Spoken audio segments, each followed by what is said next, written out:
We are 6:05. Turn it over to Mr. Nunes in the roads presentation.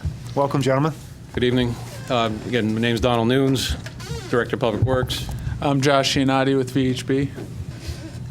All right, so this is the long-awaited roads presentation about kind of where we've been, where we're going, and kind of where we're really heading to. So today we're going to talk about, again, the pavement management background and pavement in Enfield more particularly. I'm going to do a brief history about the roads program, more in depth about the roads 2015, the process that VHB through Josh has done about inventorying the roads and how we come up with the PCI ratings, our current conditions and backlog and budget analysis, and the 2023 paving plan. So for those who haven't kind of seen this presentation before, what is pavement management? So it is the practice of planning for pavement maintenance and rehabilitation with the goal of maximizing the value and life of a pavement network. So our goal as DPW is to get the biggest bang for the buck, and sometimes those worst first roads doesn't really come into play, where we want to do preservation techniques such as mill and overlay, crack sealing, and a variety of other techniques that are newer ones that come out, such as the polymer paving at the corner of Post Office and Post Road, where the Dunkin' Donuts is, or Raffia Road and Post. That intersection there was always lumpy and always bumpy. We tried a new product there. It was polymer, and it worked out fantastic, and it hasn't rutted or pushed or shoved in I think it's been 4 years now, and it's been working great. So we try to use these new techniques that have come up and ones that have been proven all in the past. That, again, part of the pavement management technique. So the success of the roads program. So in Roads 2000, town invested $21.6 million and got 37.6 miles improved, or 21% of the entire town. Our entire road network is 162.68 miles. So we did 37.6 miles of that. In 2005, it was 24 million for 14.9 miles. In Roads 2010, we were able to accomplish 40.8 miles of road treatments with 27.5 because we did a very, very large pavement preservation program in there. And the last program for the 2015 was $60 million, and we improved 34.4 miles. Most of that, as you know, was all base rehabilitation and reconstruction. There's really no pavement preservation techniques except for some of the major arterials, but again, most of that, 90% of that work was all rehabilitation. So to date, since 2000, the town has invested $133.1 million in roads. There you go. You all set? Yep, I'm all set. You good? Oh, they're playing games to me in the. Okay. And out of the 162.68 miles, we have improved 127.7. So today, we have the town, through the voters and council and other leadership, we have touched 70% of the roads in town as of today.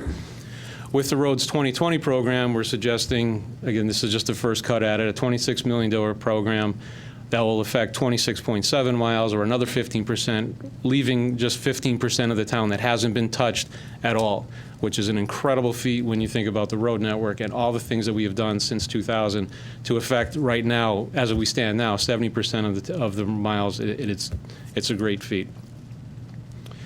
So back in 1998, we started with a PCI of 74, again, with that pavement condition index. Josh is going to get into that a little deeper. Again, is a rating from 0 to 100, 100 being a perfectly brand new road and 0 being basically impassable. Anything below 40 or 50, even anything below 40 to 30 is basically impassable at that point, but it's based on 0 to 100. And in 2005, we had a 79. In 10, we dipped to 72. In 14, we're 77. And this year, or last year, when VHB rated the entire network, we were at 82. Now, that 82 is for an average overall. That includes all of our arterials and all of the local roads. So when council set goals for DPW back in 2014, when my previous position as roads engineer, to do 82 as the arterials and 75 as subdivision roads and local roads, we have far exceeded that, and our average overall is an 82. So again, with the work that we're doing with pavement preservation techniques, and also with following with the council's recommendations, again, we're going with those roads that were not completed through the other referendums.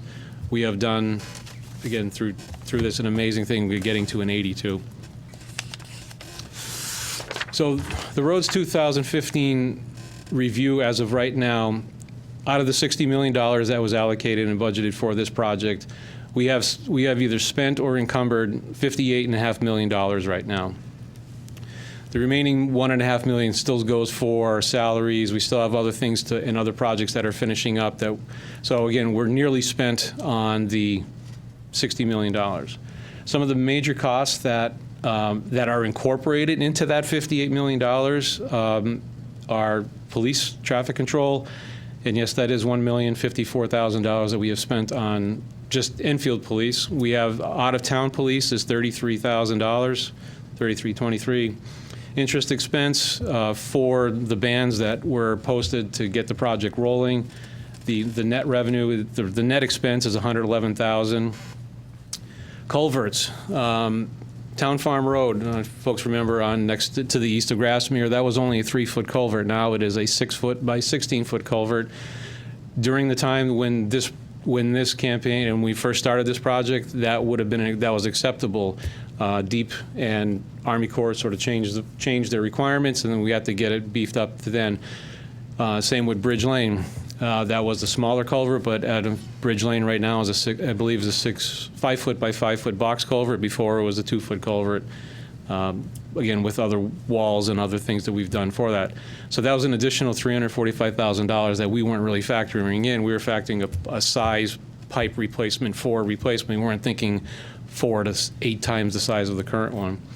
And Army Corps permitting, that was another $88,000. So other costs that weren't really expected, but we've absorbed that into that $58 million is $1.6 million, approximately $1.6 million through that. But through the future savings, we've had just great discussions about sidewalks through the driveways. Since the beginning of this project, we have removed 446 sidewalks through the driveways. Now we're expected to be saving about $186,000 of 2019 dollars going forward. So we are not going to go back and replace that concrete, because once the concrete goes through the driveway and then once it deteriorates in X amount of years, we're going to have to go replace that if we kept it. By removing it and keeping what we've been doing since Roads 2000, by removing the driveways, we're estimated that we have saved $186,000 going forward in future money that we don't have to replace through capital or through another program down the road. So during the Roads 2020 estimating and all the other ones before that, we've always been using a figure, is $300 a linear foot. Is that still accurate? Now, when we say a road is 1,000 feet long, we project that it's going to cost $300,000 to redo that road based upon this estimate.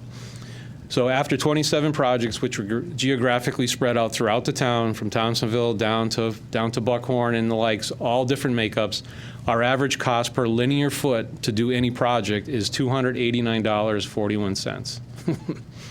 So I know Councilor Unguyer's in shock, but yes, it is that high. That includes design, that includes construction, inspection, administration, bidding, and all that kind of things. That wraps up every single thing as part of it. So that's the average over the 27. Now, the highest per foot cost came in at $486.56, and that was the Thompsonville Northeast project, Laurel, Pleasant, and College Street. Down in that part of Thompsonville, there's a variety of, again, abandoned pipes. There's just everything is in the way. We're removing things. We're moving. We're designing on the fly.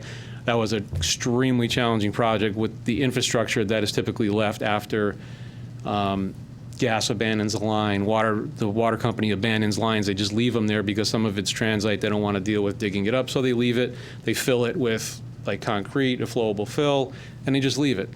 And so now sometimes that's in our way, so now we have to remove it or redesign around it. The lowest cost, the winner so far has been the Pavement Preservation Year 5, the Taylor Road, Palumba Drive, and Elm Street project. That so far has been the lowest because that was primarily just milling and paving. We are the west side or the southbound side, however you look at it, for Taylor Road. All we did was mill and pave to match up the water company when they did from Hazard all the way up to I think it was Sheridan, or no, actually it's to North Street. So we just did the other side of that road. So we got lucky there with, again, the water company did one side, They paid for that. We did the other side.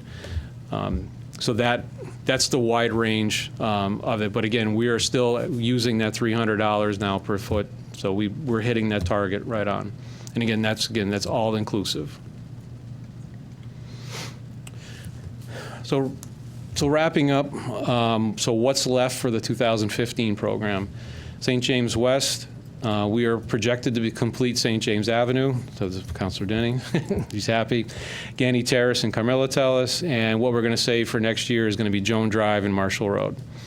Thompsonville Southwest, we're currently working. We're going to start the Spring Street Sewer, which is on the southern section. That's the deepest and probably the most difficult, challenging part of it due to its depth, and again, other utilities in the way. Then the rest of that project is going to be completed the following year. Till and Birchwood, we've started Birchwood Road and Birchwood Terrace, and we're going to leave Till Street for next year. Till is an extremely long road. The water company is on notice again that patch that they've ran all the way down there, they will be understanding that they're going to have to maintain it during the winter. That won't be us. We didn't get to it this year, just the way the projects are, but we'll get to it. But they understand that they will have the need to maintain that road when that patch fails, when it fails. So River Washington, which is North River Street, South River Street, and Washington Avenue. Right now, we have placed this on hold. I do not want to overspend on that. Again, we're approaching that $58 million. I need to see how far these other projects shake out and how far they get, and I want to be able to do something. I do not want to overspend. I've been advised by our finance director about going over, and we don't want to put ourselves on the spot. So again, right now what's on hold, it is designed. It is fully designed. It's basically waiting to go in the hopes that in the spring, when these other major projects end and I know how much is left in retainage and we're done with quantities, I can get that out on the street and get those roads done. And if not, I may have to go with just one of those or whatever. I'll piecemeal it up, and whatever isn't completed then, we'll transfer it to the 2023. But considering all of the streets that were on that list and all that money, we're only talking half a mile that it wasn't completed. So it's an amazing feat for staff and again for council and the like. Way back before I was asked to do a study about groundwater, and again, I just want to bring this up. It kind of somewhat ties into roads and whatever, but I did some data crunching, sample set of 463 data points on a well that is just to the south of us and just over the border, and dates back to 1986. So this spring, when we were getting inundated, and I'm sure again council's getting inundated with folks saying we never had water. I've been here for 20 years. I never had water. And the like, we got those phone calls. Engineering got the phone calls. We all got the phone calls. According to this well data from the United States Geographical USGS Service, United States Geographical Service in Ellington, which is a 27-foot well that's basically monitored on a monthly basis, dating back all the way to 1986. This spring was the 4th highest water level that it has seen. The first one was back in 1989 in May 25th, and the water was 1.4 feet from the surface on a 27-foot well. The second one was in March 30th of 2005 at 2.4.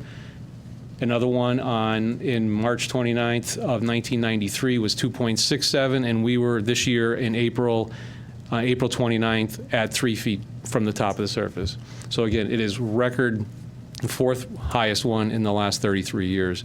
So again, to go to that, we hope that again, all those 4 data points that are on the screen here, all in the spring, and we had it, and this year was tough. We had a tremendous amount of rain.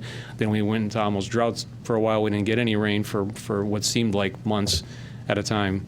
So again, to help quell some of those groundwater things, this is just, again, some numbers.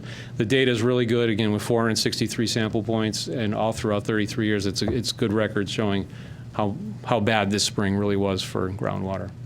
So now with that, I will give this to Josh, and he'll talk about process and a few other things.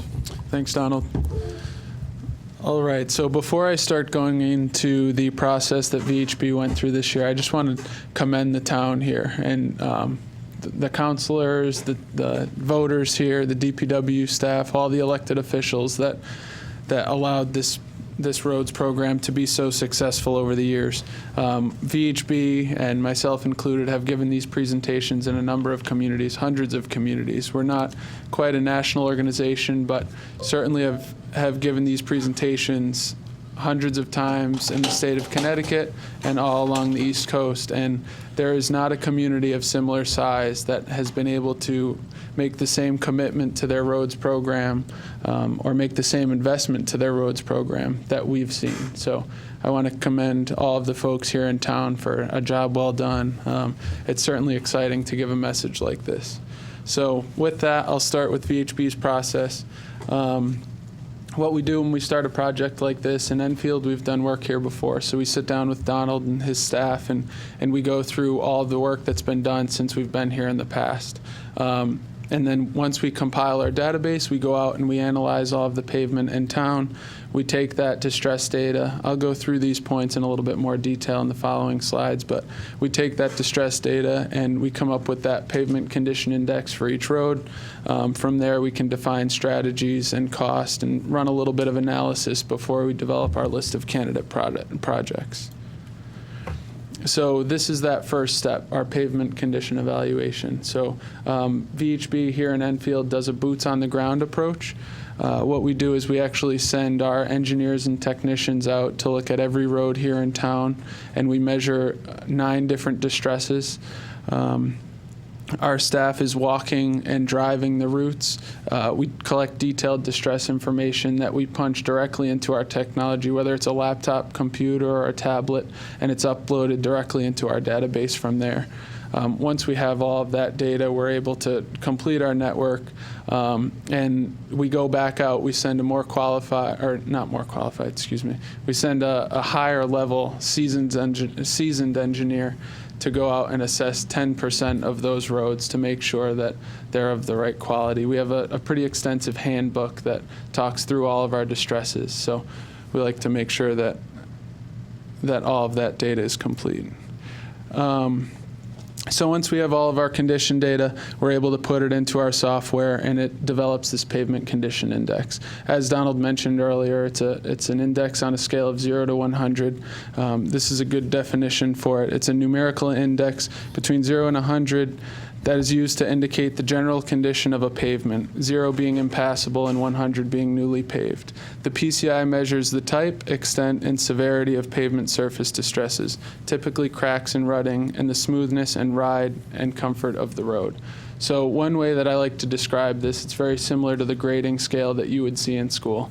Everybody understands that at 90 or 100, you're in generally pretty great shape, but as you get down into the 40s and 50s, you tend to need a little bit more help. So that's how we like to look at our pavements here, and we can take those PCIs, we could take the road and each condition and drop them into one of what we call a treatment band, one of 5 treatment bands.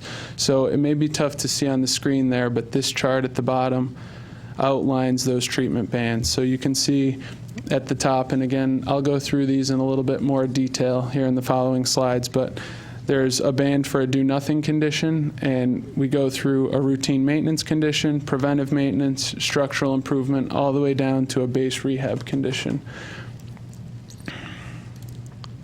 So starting at the top, the first pavement treatment band is the do-nothing condition. This falls from a PCI of 93 to 100. This example is Laurel Street here in Enfield. It was paved, Donald, last year, I think. So the condition here is a do-nothing.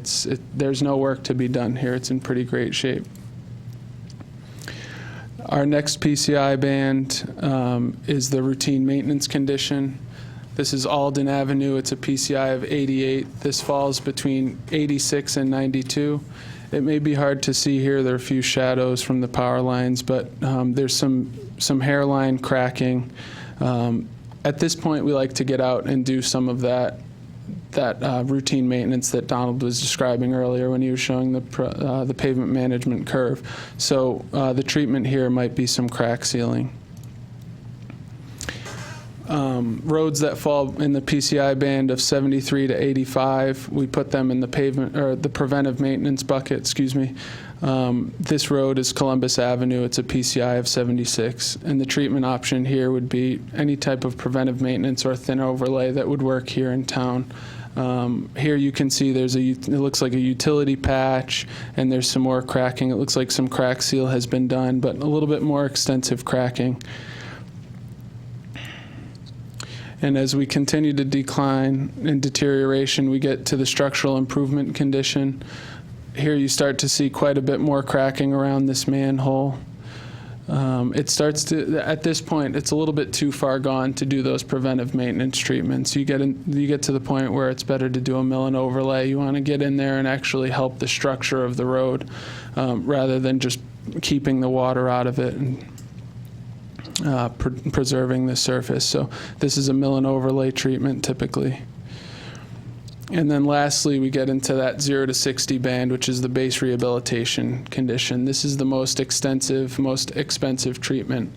This is when we get in there with the heavy equipment and we do a full depth reconstruction to really build the road from the base up. We could do full depth reconstruction, we could do reclamation, but at this point you wouldn't really do a surface treatment. You would want to get in there and fix any issues, any base distresses such as alligator cracking that you might see here going through the utility trench, or any distortions or rutting. Now, going back a little bit to what Donald was talking about before and the success of the roads program, this map shows the original program from Roads 2000.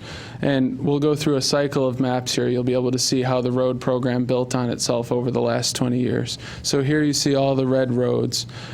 This was the work done from 2000 to 2004. Then from Roads 2000, we go to Roads 2005, which was all work done from 2005 to 2009. Now the colors start to get cooler as we move forward through the program. So the red roads were the Roads 2000, the yellow-orange roads were the Roads 2005. And then we get to Roads 2010, which was all work done from 2010 to 2014. Those are the green color roads on the map. And as you can see, this is when I start to get excited about the maps, because you could see the program really starts to build, and we're starting to touch all areas of town here. From Roads 2010, we go to Roads 2015, which is the current program, and those are the blue roads. So you can see that there's some gray left, there's some work left to be done, but as you could see on a large scale, there's a lot of work that's been done over the last 20 years. So this map shows all of the crack seal work that's been completed in 2016. Not only the roads program, the reconstruction, the reclamation work, the mill and overlay has been done, but in 2016, the town went out and did some crack seal work to really touch on those roads that were in decent shape, but we want to preserve them and really get the best bang for their buck. So this final map shows the roads program from 2000 to 2015. It shows that crack seal work, and it also shows the recommended program from 2020 to 2023. We'll go into that program in a little bit more detail here in the following slides. Now, jumping back to our process a little bit, so we originally go out, we do our distress analysis, and then we take the data back into the office and we find out what the PCI is for those roads. We come back and we meet with the town and we show them the preliminary data, and we look at the unit costs to start developing our analysis and look at candidate projects and so on and so forth. So the following slides will go through what the current conditions were like in Enfield when we conducted our study in 2018. So this bar chart shows on the y-axis you have the number of miles here in town, and then on the x-axis you have pavement condition index. Those bars are broken out in 5-point bands. Now, the one thing that really jumps out to me, other than the average PCI there in bold, the biggest thing that jumps out are those 3 bars on the right-hand side. Now, 86 to 100 are those 2 treatment bands at the top, the routine maintenance and the do-nothing categories. And if you look, the highest bar to the left of those is the 81 to 85, which is approximately 15 miles. Now, the 3 bars to the right are over double the size of that. So this is just one of the many ways that you can look at the work that's been done here in town, and you can see that although there is some work to be done here, there are definitely roads that can use the rehabilitation. About 100, when you add up those 3 bars, about 100 miles have been improved and are in pretty great shape. This is another way for us to look at the current conditions. Our software is tied to GIS, so we have a number of maps that we can show. It may be tough to see on the aerial, but this is a map of the current conditions. You can see those PCI bands here on the left-hand side. The warmer colors are the roads that are in pretty rough shape. Those are 0 to 60, that base rehabilitation band. And the cooler colors, as you get to the green and the blue, are the roads in better shape, 86 to 100. And again, one thing that jumps out, although there's still some work to be done, there are roads that need rehabilitation. There are a lot of cool colors here. There are a lot of blue roads in town, a lot of work that's been done over the years. This is the current backlog summary in Enfield. So this shows the backlog of cost and the backlog of miles for each of those treatment bands that I discussed earlier.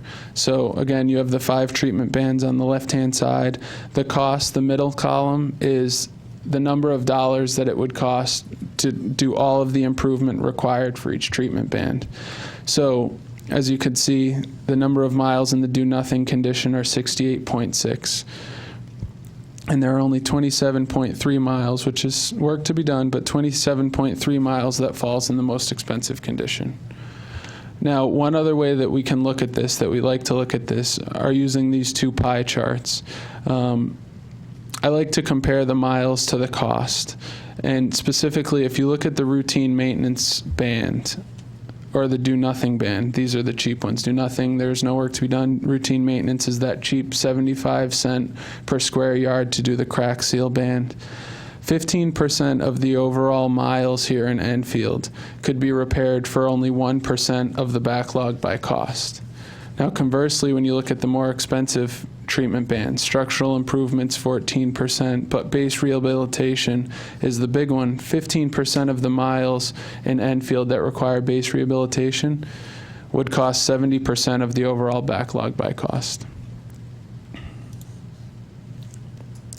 So now we'll get into a little bit more specifically the analysis that we've done to look at the future program. We've predicted the effects of 2 potential funding scenarios. One is a $26 million scenario over 5 years. This is the potential bond funding scenario. And the other one we looked at if there was no investment here over those 5 years. So as I'm sure you've all seen in the past, we put together this line chart. Here we are at 2019 at a PCI of 82. Now, we projected no work being done in 2020, design work and the bonding and so on and so forth. So then the red line is the recommended program. You see a big jump here to an 82 and then a slight decline. The way we modeled it, there's a significant amount of work being done in that 2021 program, and then there's about $3 million per year in 2022 and 2023. If you look at the no investment line, it's just a steady decline the whole way down. So once again, a lot of work has been done here. Just another way to look at the importance of preserving the roads here in town and continuing to do the work to protect the investment that's been made here. So here's a map of the recommended program from 2020 to 2023. We'll follow this up with a listing, but you can see that if you overlaid this with the other map, the map that showed up to 2015, these are a lot of the chunks of roads and neighborhoods that were missing and still required some rehabilitation. So to derive the 2020 program, there's a combination, again, back to the pavement preservation techniques that we should always be doing to get the most bang for our dollar, and utilizing the complaint list, which we've been following, which we've been preparing since basically 2015. Now, folks who call, counselors have called, mayors have called, managers have called, residents have called about in some of these particular roads, and what we did was we put them on the list and we proofed them to make sure that they were okay. There were some folks that were calling in that were living on a 91 road that said it was still too bumpy with a 91, which is, I know, So that one didn't make the list, but again, we proofed these and we truthed these to make sure that these were on here. So the ones that are in yellow are on were on the complaint list that we've maintained. Again, some of the bigger ones: Summers Road, Broadleaf, Edmond, Sherrill. Those roads that are always at the forefront again of getting complaints, getting them back to me. We go on potholing, we do all those runs. So these roads here in yellow, again, a part of the complaint list. Now the other roads like Bell Acre, Betty, Briarwood, those are some of the roads again that were we're almost completing a neighborhood like Broadleaf and Yale. We're not going to leave Trinity and Yale Court out, so we're picking up those little ones on the way and getting that neighborhood done and getting it off. So that's why we added some in to that, along with, again, pavement preservation techniques along the way, to keep getting the most bang for the dollar, to keep this project going and to keep our PCI up there where it should be, because it doesn't take long, and in 2-3 years, we're going to be right back to where we started from back in 1999. It's not going to take long to get to that point. So this is, again, some of the roads. We will have them up. We'll post it up on the website, as a presentation. So I know people are looking. They're all looking for certain roads, and we can. It's all. You can't see them. There's one road we're still waiting to see, and it's an S road that's not on there yet. Maybe near the end. Summers? Yes. It's on there. It's right here. And Summers Road is right here, right next to Cedar Drive, thanks to Jack, which must be paved. That was Jack Sheridan. They're just going to be converted to gravel roads, that's all.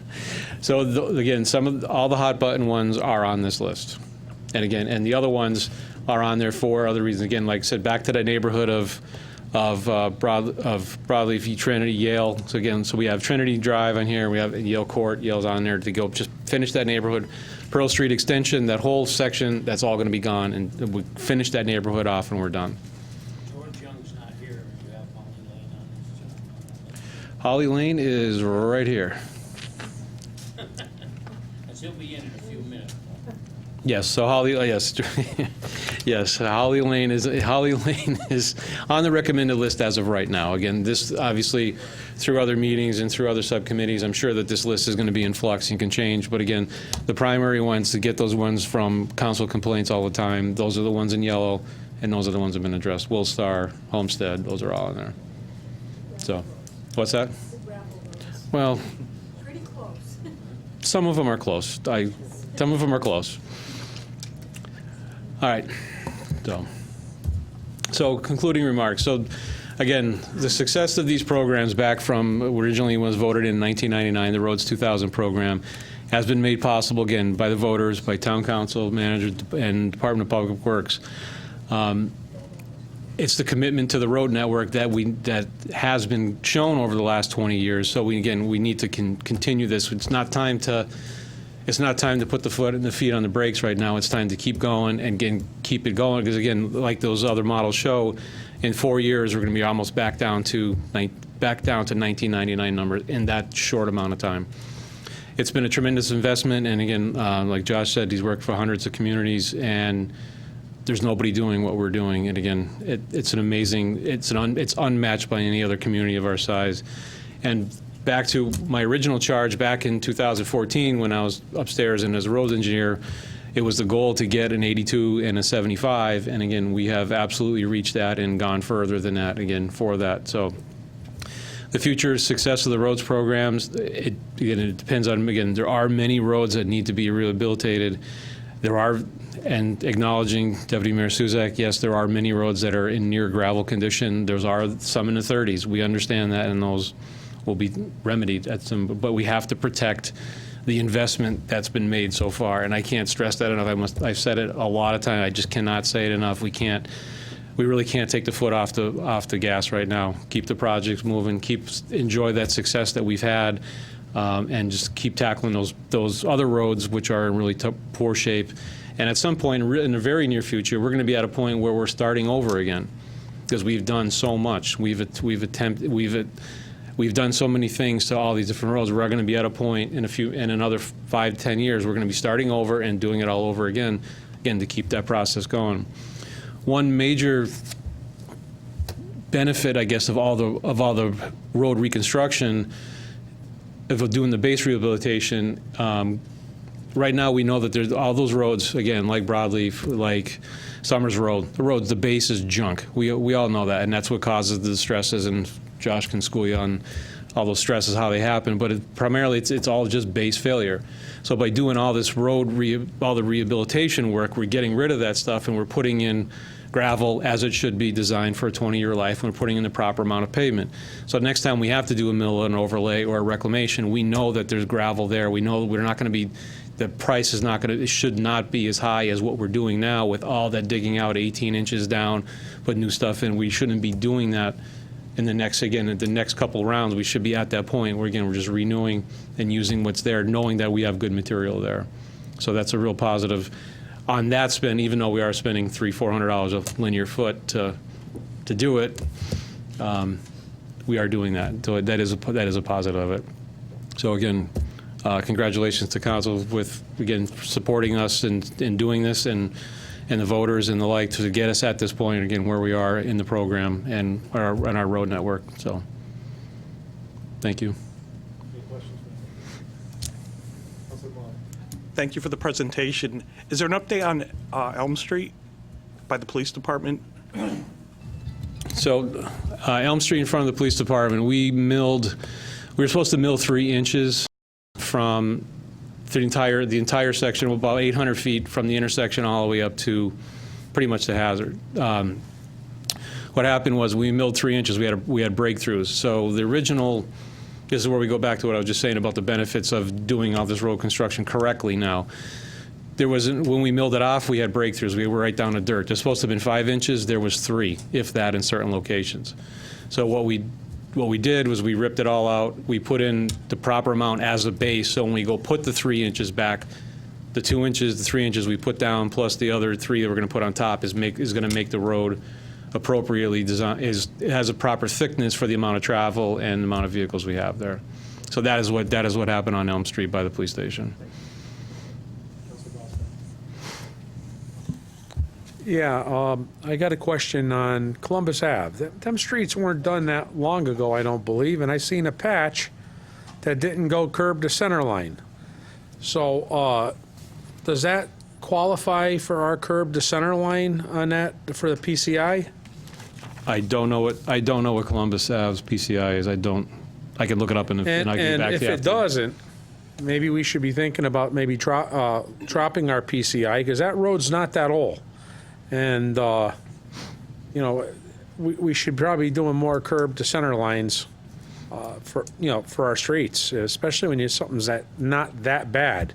So, you know, if we got to look at the balance of the PCI compared to the mill and overlay or mill and curb to center line.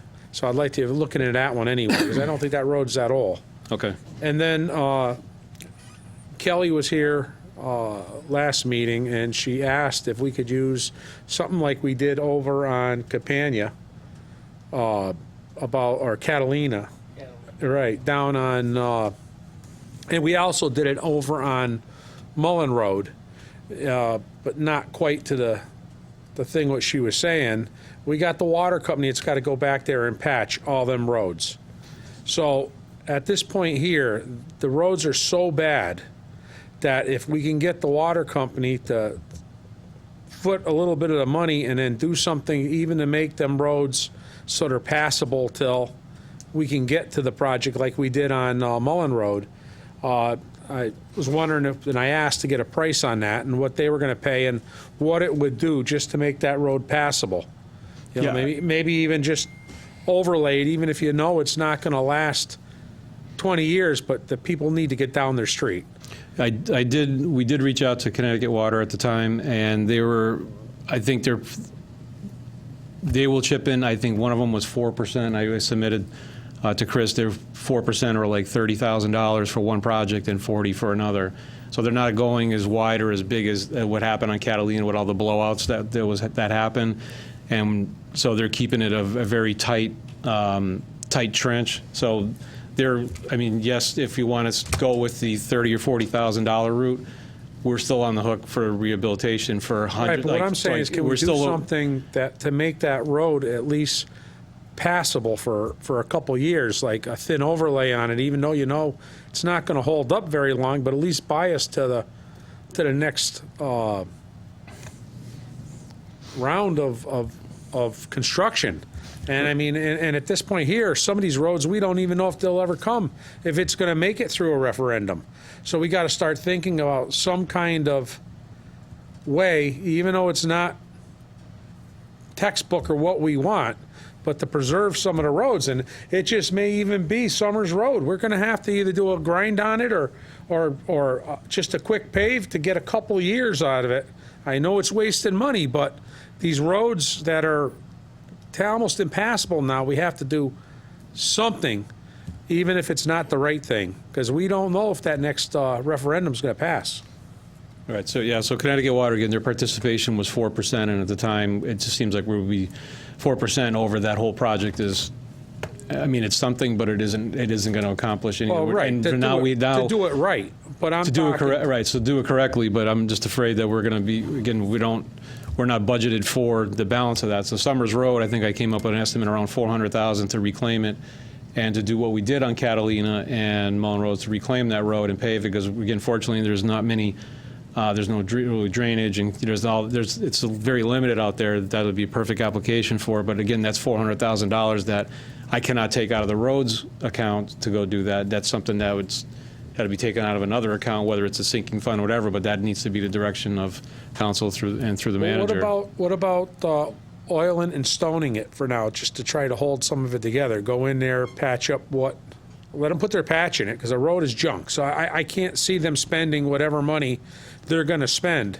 But if we go in there and just throw some patches in where it's really blowing apart bad, even if we go in there with our Durapatcher, like they showed us when they first got it, get some of the real bad spots that are checking, and then oiling and stoning it.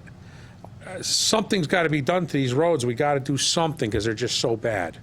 So, I'm asking you to look at what to do that may not be textbook, may not be the right thing to do, but we need to do something for these people till we know a referendum's going to pass or not. So a bad road is still better than an impassable road. And they don't have to last 25 years. They need to last us through a period so we can get them done. What we'll do is look at the worst of the worst, and I think we know which roads qualify, and then we can do a tiered effect. Mr. Nunes can look at it and give you just the Band-Aid for a year or two, a little more, and get the prices, and then come forward, because really that's what it comes down to, Mr. Bosco. Exactly. It's the Like funding. we did on Mullen Road. Right. We ground it, we reclaimed it real quick, graded it off, put pavement, even if you put binder down there for now, just something to, And that makes a roadway. And it's a function, then we'll talk to the finance director about funding, possible sources, and really it comes down to, we can do anything. But it's just the money. It's the money, and also, we do have the complaint list, and you just got to be very clear when you do it, because you're going to get other requests that roads, as you've seen, some people think their road, which is a 91, needs more work. So certainly, I think you just got to be very clear and Well, from the the beginning. sad part is we really need to be doing the better roads first. Well, Because and that's- the old roads are going to fall apart no matter what. I But think the presentation is a wealth of knowledge, and it shows what you've done and accomplished over 20 years, which I think, as our expert has said, is pretty remarkable, more than any other community our size, probably in Connecticut. So I think it's important for our citizens to know that you've done a real Herculean effort with roads, but it's perishable, unfortunately. And you've heard that even if you don't make the investment over 4 or 5 years, we're back to where we started. And as I've said with other improvements, and we'll be getting updates too, maintenance on a regular basis, repairs, making sure you're doing the good roads, the little bit that they need, because it's a cost that's, minuscule compared to the full rehabilitation. It's important to do it, and for people to understand, well, we have a horrible road, but they're doing this on a good road. Why? And it's an education process, but if we don't do it, we're going to spend a lot more money later. So we're going to have this presentation. I think this has been important to get out there, and we'll hand it out, too, for some of those people who don't have access to the internet. We'll, again, put it at the libraries and at the senior center and at Town Hall. But I think think it's a real. That'd be great, because, I mean, I see some of the new roads where you see grass growing in them, and we need to make sure I don't know how we do the curbs. If we got to spray there with And some of those we had looked at. grass killer or something, because And we sent you know, that it's to just going to council. build up and start crumbling our new roads. So it's follow-up, it's the maintenance, and we have the new deputy director of also facilities. We want to do this with all of our facilities. But what I think is important to note is it never ends. This isn't going to stop. I think, we can't have this false perspective or expectation that, okay, the next road project, you showed the map, and when those final roads are finished, we're done. No, we start again. And it's just like boilers or roofs or anything else that we have to do with capital improvement. It doesn't end. The key is to try to get a program like this in place that's working, get it also with all of our buildings and facilities and with our all of our other equipment, so you do the investment as you go and you don't reach a critical mass like we have with our roofs today, where all of this work needs to be done, and there's very few alternatives. Some things can be bonded, some can't. There's a cost, or you have to raise taxes. So I think we're being very open and putting this information out so that people can learn from it and understand it's a tough issue. Down in Florida, I was talking to the director of public works. It's a pro and a con. Down there, they can do concrete roads. They last 80 years. But then they get a Category 5 hurricane, and all their roads are gone, and all of their buildings are gone. So think about that. So there's no real, answer anywhere. Everybody has their problems, whether it's mudslides or tornadoes or, and here are roads. They last 20, 25 years. So it's just something that we have to look at. It's perishable. But I think it's an education process. But this program over 20 years, I think, is remarkable. It's incredible. And I'm glad that Dono prepared it so we could share it with our residents to know that you've really put the commitment in. And next year, we're going to focus this, and I told Kasha and I want John, with Standard & Poor's, because they look at this, and we really haven't stressed this, and we're going to do that next year to show that we're a community that really is being very considerate of our infrastructure, and we're addressing it. How's our PCI compared to other towns around us? So, as Donald mentioned earlier, one important part that I wanted to back him on is the goals that were originally set. So the original goals that were set by council were 82 for an arterial collector and 75 for a local road. At this point, the arterial collector average PCI is an 85, and it's an 82 for a local road. Now, the PCI for the arterial collector is, in other communities, it's similar in the low 80s, in other good communities that are doing strong work. The local road difference is a major difference here in Enfield. There aren't many communities that can keep up with an 82 average PCI for their local subdivision type roads. So it's a pretty big difference here in Enfield. I'd actually like to see the surrounding towns, especially the ones that are lower us in taxes, and maybe some of them that are higher, to see where their roads are, because we do spend a lot of money and invest back into the town to better it, and it costs money. But, it would just be a nice thing to see where our money's spent compared to where other towns are. Okay. Thank you. Actually, Chris, you touched on this, and I think for me, I'd like to see, because we've been bonding these roads since 2000. So some of the bonding is coming off, some of the bonding is still on. So people get an understanding of the fact that we've already paid for some of these roads. So when we go out to referendum, if it's like in the $26 million, we were like 20 million, I think, for 2000. If that's gone, so people will understand that this new bonding is replacing bonding that's come off. And I guess the other thing that I have, and Moody Road needs to be on there too, if it's not on there, the part that's between Taylor and Easterly. Summers, as you go, it's really bad. How do we integrate the state schedule? Because I get a lot of calls, because Taylor Road comes down and then it stops being a town road and it becomes a state road. And the state road is not in very good condition. So how do we integrate, an understanding for our citizens that, the state, this is a state road, do we get a schedule from them, or do we, because we coordinate with the water company, we coordinate with everybody. So like we get an overlay list, and it says this will be done in 2019, Okay, sometime in 2019, or whatever roads that they want to do. And they'll portion it off, again, from 190, the Route 5 thing we're talking about now. They just give us, it could happen this year. Sometimes they revoked the ones for 2019 this year, but put it back on again. So it's hard, it's difficult to coordinate. Again, we're in firm control and coordination with the utilities and the like. CONDOT is still, we're working with CONDOT, but again, we get those lists and because we have a substantial, Understood. mileage of state roads in Enfield. Yes. I mean, it just, but I did drive Summers Road today. It's deplorable, and it has a lot of tractor-trailer truck traffic. we had a crew out there last week. There's a whole bunch of, there was delaminating, so it's basically, they're not potholes, but they are potholes, but they're not. There's more like 1.5 inch layer just kind of peeled off, and is bigger sections like that. We sent a crew out there pretty much all day doing that, and we just can't keep up with it. And to what Councilor Bosco says, once we switch over to the Durapatcher, we'll be hitting that with that, because right now we don't have the oil, we don't have the material for it. So once we do the switch over, we'll be out there doing that, as well as the other hot spots until we can get them fixed. There's a huge section that goes right through wetlands. It's just, And again, like the manager said, it's just a function of funding.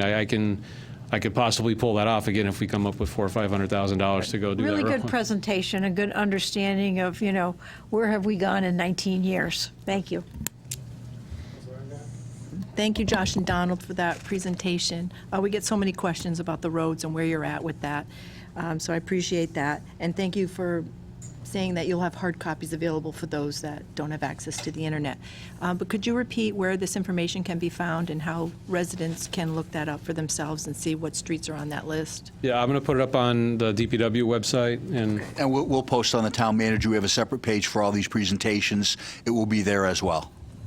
Okay, thank you. Yep.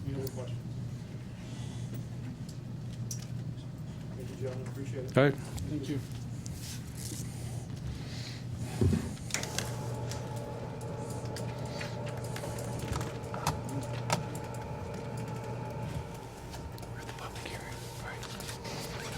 Moody, Deputy Mayor Suzak, Moody Road is on the list. Yes, I could not read a thing. it's on there. I judge it by whether I need to put my off-roading on. blurry. High def. Did you say Lowen Drive? It was on there. It was on there. Do you want me to come test it with my car? All right, so we're going to call it, it's 6:55, we're going to call the public hearing to order, the proposed conveyance of properties. This date September 3rd, 2019. Public hearing ground rules. A public hearing has been scheduled to allow interested citizens an opportunity to express their opinion regarding the proposed conveyances of properties located at 46 Cottage Green and 59 Garden Street. Roll call, please. Councilor Bosco. Here. Councilor Sakala. Here. Councilor Casati. Here. Councilor Davis. Here. Councilor Denny. Here. Councilor Keiner. Mayor Ludwig. Here. Councilor Muller. Here.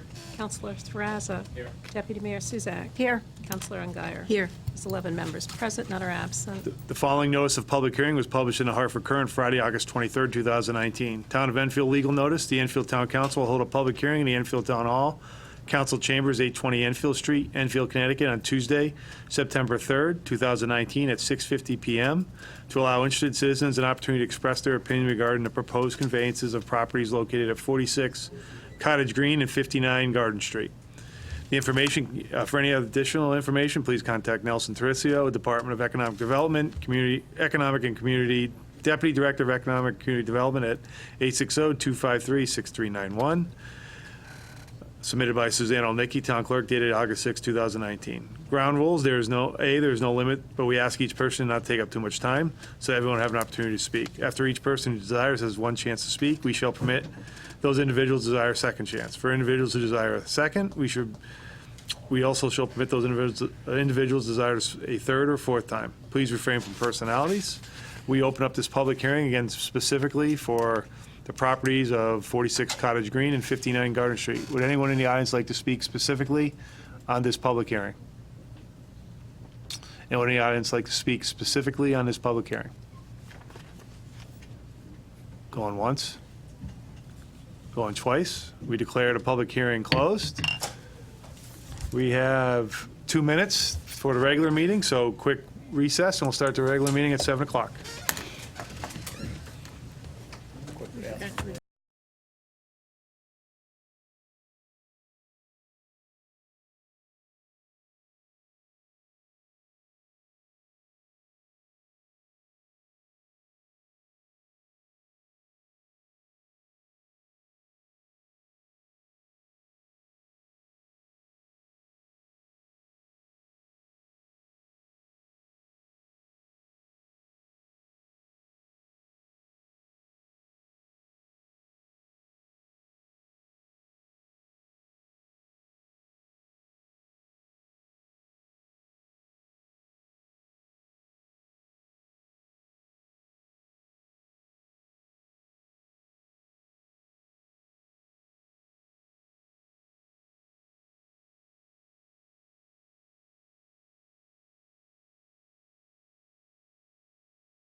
going out front.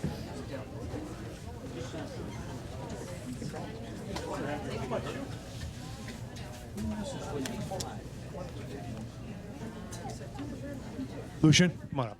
So we're going to give you the proclamation, then the folks will hand you the plaque. We'll call those folks up in a second. So want to come up first? Come on up. So I'll read the proclamation then.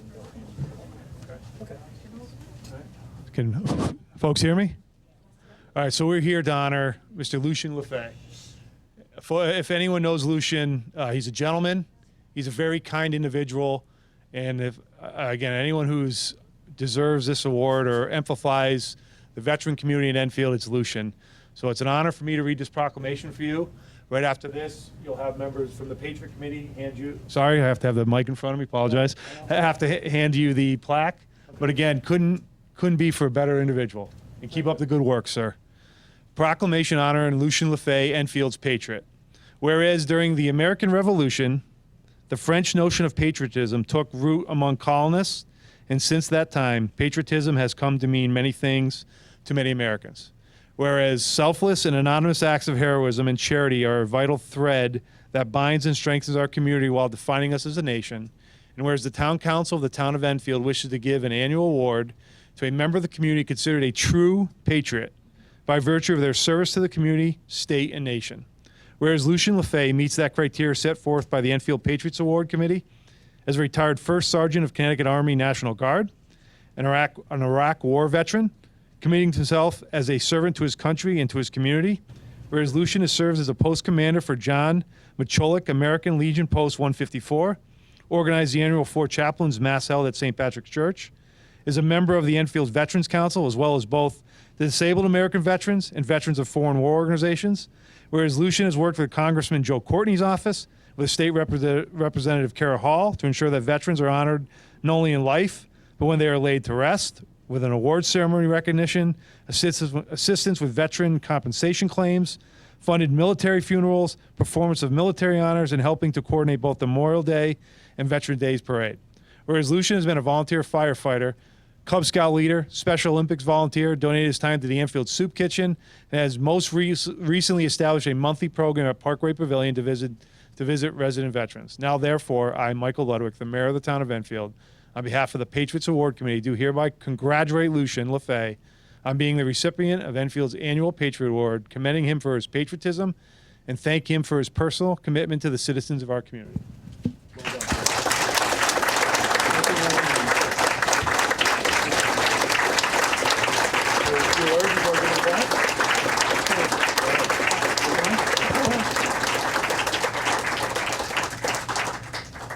I'd just like to say I was taken back by the people from one of my organizations that put me in for this award, and surprisingly, I ended up getting the award. I look back at all the things that I've done, and it's because of support of family. And when I looked at each one individually, at that point in time, it was just the right thing to do. And that's the reason I did all the things that were mentioned here. They're the right things to do, and I will continue to do those things. And again, I appreciate the support of my family, the support of all the organizations that I've been associated with along the way. And one of my truest personal satisfaction things, as Bob Crissati can say, was working with Special Olympics. They are truly an outstanding organization. So with that, thank you. Thank you. Thank you and congratulations, Lucian. Let's make sure I'm still on here. We just want to give our congratulations on behalf of the Patriot Award Committee.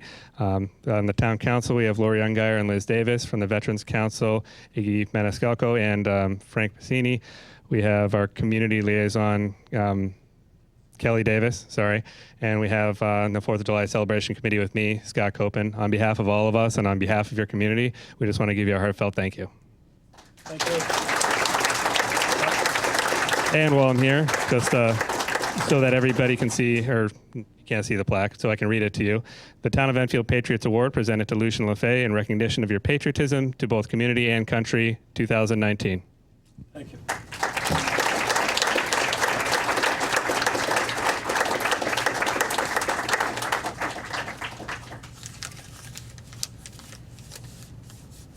Is this the photo op part? I guess it's the photo op. I see cameras out, so we'll give them a photo op. We can do this one here, too. How's that?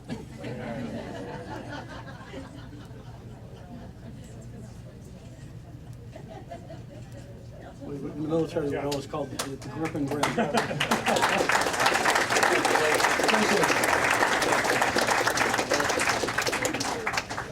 Thank you, Paul. Donna.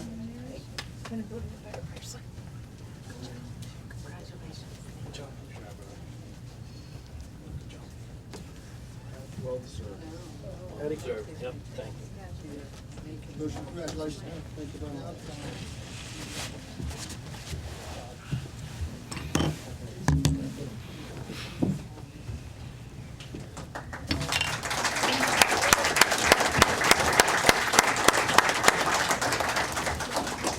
So we apologize, everyone. Call the regular meeting of the Town Council to order, 7:13, September 3rd, 2019. Prayer, Councilor Sferrazza. Please rise. Lord, as we meet tonight to conduct matters of business for our community, we ask your guidance for our hearts and our minds in the spirit of fairness, for the good of all our community. Impart your supreme wisdom upon our activities so that our decisions and deliberations may reach a successful conclusion. We look to you as our source of guidance this evening. Amen. Pledge allegiance to the flag of the United States of America and to the republic for which it stands, one nation, under God, indivisible, with liberty and justice for all. Moving on to item 3, roll call, please. Councilor Sferrazza. Here. Deputy Mayor Suzak. Here. Councilor Ungary. Here. Councilor Bosco. Here. Councilor Sakala. Here. Councilor Crisati. Here. Councilor Davis. Here. Councilor Denny. Here. Councilor Keiner. Here. Mayor Ludwig. Here. Councilor Muller. Here. There's 11 members present, none are absent. Item number 4, the fire evacuation announcement. In case of a fire, please orderly depart the building to the left or the right. We have an exit out in the back of the building, or to our left, your right, out the first door, down the stairs, and out into the parking lot in case of a fire. Moving on to item 5, minutes of the preceding meetings. Regular meeting, August 6, 2019. Do I have a motion to approve? So moved. By Councilor Muller, seconded by Councilor Denny. Is there any additions, deletions, changes to the minutes? Hearing none, by show of hands, all those in favor? Opposed, abstentions? 7 in favor, 2 abstentions. Moving on to item 6, special guest. We call up the Department of Transportation. Welcome, gentlemen.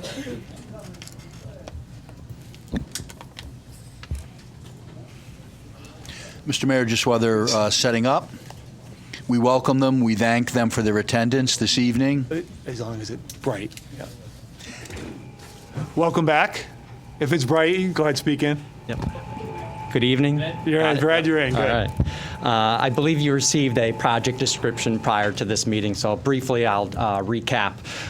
You could name and record. I'm sorry. Name Yep, and my title for name the is, record. Just you were here in June. Yes, for the I initial was. road diet presentation, June 12th, I believe it was. Correct.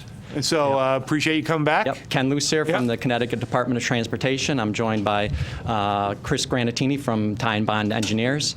So to briefly recap, the Department of Transportation is planning to repave Route 5 from Route 190 to the Massachusetts border to improve the roadway conditions and pavement markings under a regularly scheduled repaving project next year in 2020. During these type of repaving projects, there's an opportunity to revise the existing pavement markings to improve safety and traffic operations.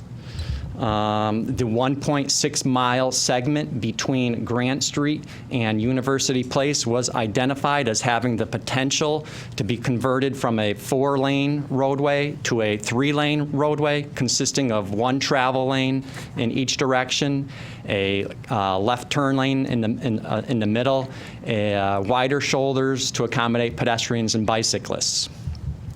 reducing the number of travel lanes to accommodate other travel modes is what we refer to as a road diet. The Connecticut DOT hired Ty and Bond engineers to conduct a detailed engineering analysis to determine if a road diet would work on Route 5 in this area. The results of the study revealed that the traffic operations within the road segment would remain at acceptable level of services with minimal queuing and delays.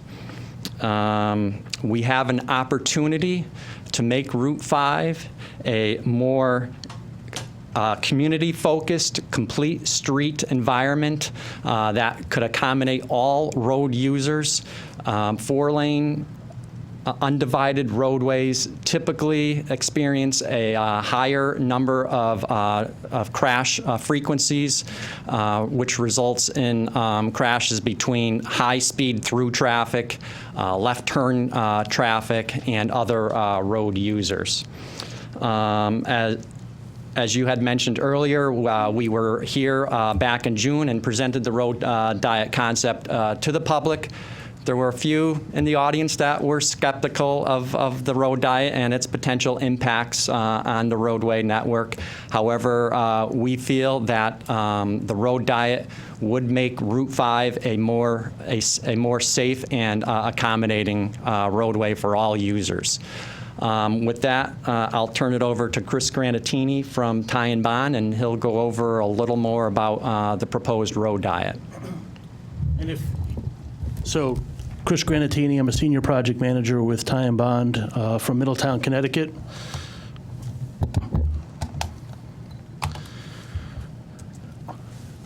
So just to run you through our agenda, we'll talk about the objectives of the project.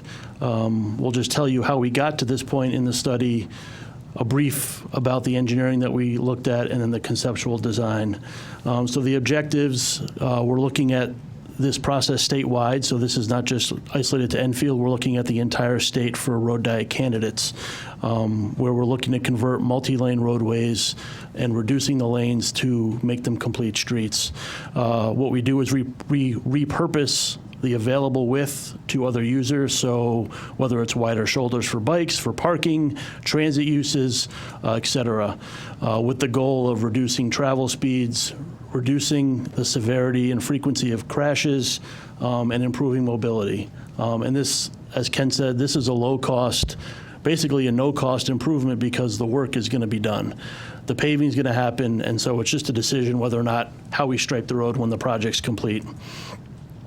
So if anybody's not familiar, a road diet is basically taking the 4 lanes that would exist today, like on Route 5, and reducing them by 1 lane and then converting, in this case, the middle of the roadway to a left turn lane that would serve both directions.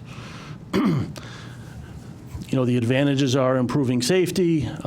We've identified and looked at the operational benefits, and we've identified that there's no actual impact to traffic operations as a result of the improvements at the intersection. So we're maintaining travel lanes at the intersection to accommodate operations where signals occur today. It does have the pedestrian and bike improvements, so it provides a street that accommodates those users in a more safe manner. There are potentials for increased travel time, so obviously when you have 1 lane of through traffic, you can get stuck behind other cars. But it's a question of, does the safety outweigh the small changes in travel time delays? So as Ken said, this would be the cross-section. You'd have 11-foot travel lanes in each direction, which is the state standard for through lanes on arterials, and then a 14-foot center turn lane with wider shoulders for bikes. It's a 1.6-mile segment. The average daily traffic on the roadway is between 10,300 and 13,400, which puts it in kind of the sweet spot for road diet implementation. So we look at anything below 15,000 as a very viable candidate. Your posted speed limit is currently 35 out there, and you have a mix of uses, residential, commercial, and mixed-use plazas and the such. And within that 1.6 miles, you've got 6 signals, 26 intersecting streets where you have turns, and then 121 driveways. So it's a very turn-centric corridor that you have today. We did do a study. We did traffic counts to make sure that the roadway would function, and we did an analysis to measure that. We looked at the morning peak hour and the afternoon peak hours when traffic volumes are the highest at these various locations, the signalized intersections along Route 5. We compared existing conditions to what the road diet condition would be to make sure that what the impact would be. And as we noted, that the intersections do not exhibit a depreciation in operational characteristics. So levels of service stay the same. And that's shown on the table where we show on the left side of the chart the existing intersection levels of service, and on the right side what it would look like in a road diet. And for the most part, we're providing levels of service C or better. So it's the corridor is a very suitable candidate for this implementation. We did talk about safety and what that means, and when we look at crashes, we look at what are the target crashes, and those are the crashes that could be, mitigated or reduced from the implementation of a road diet. And you're looking at serious injuries, minor injuries.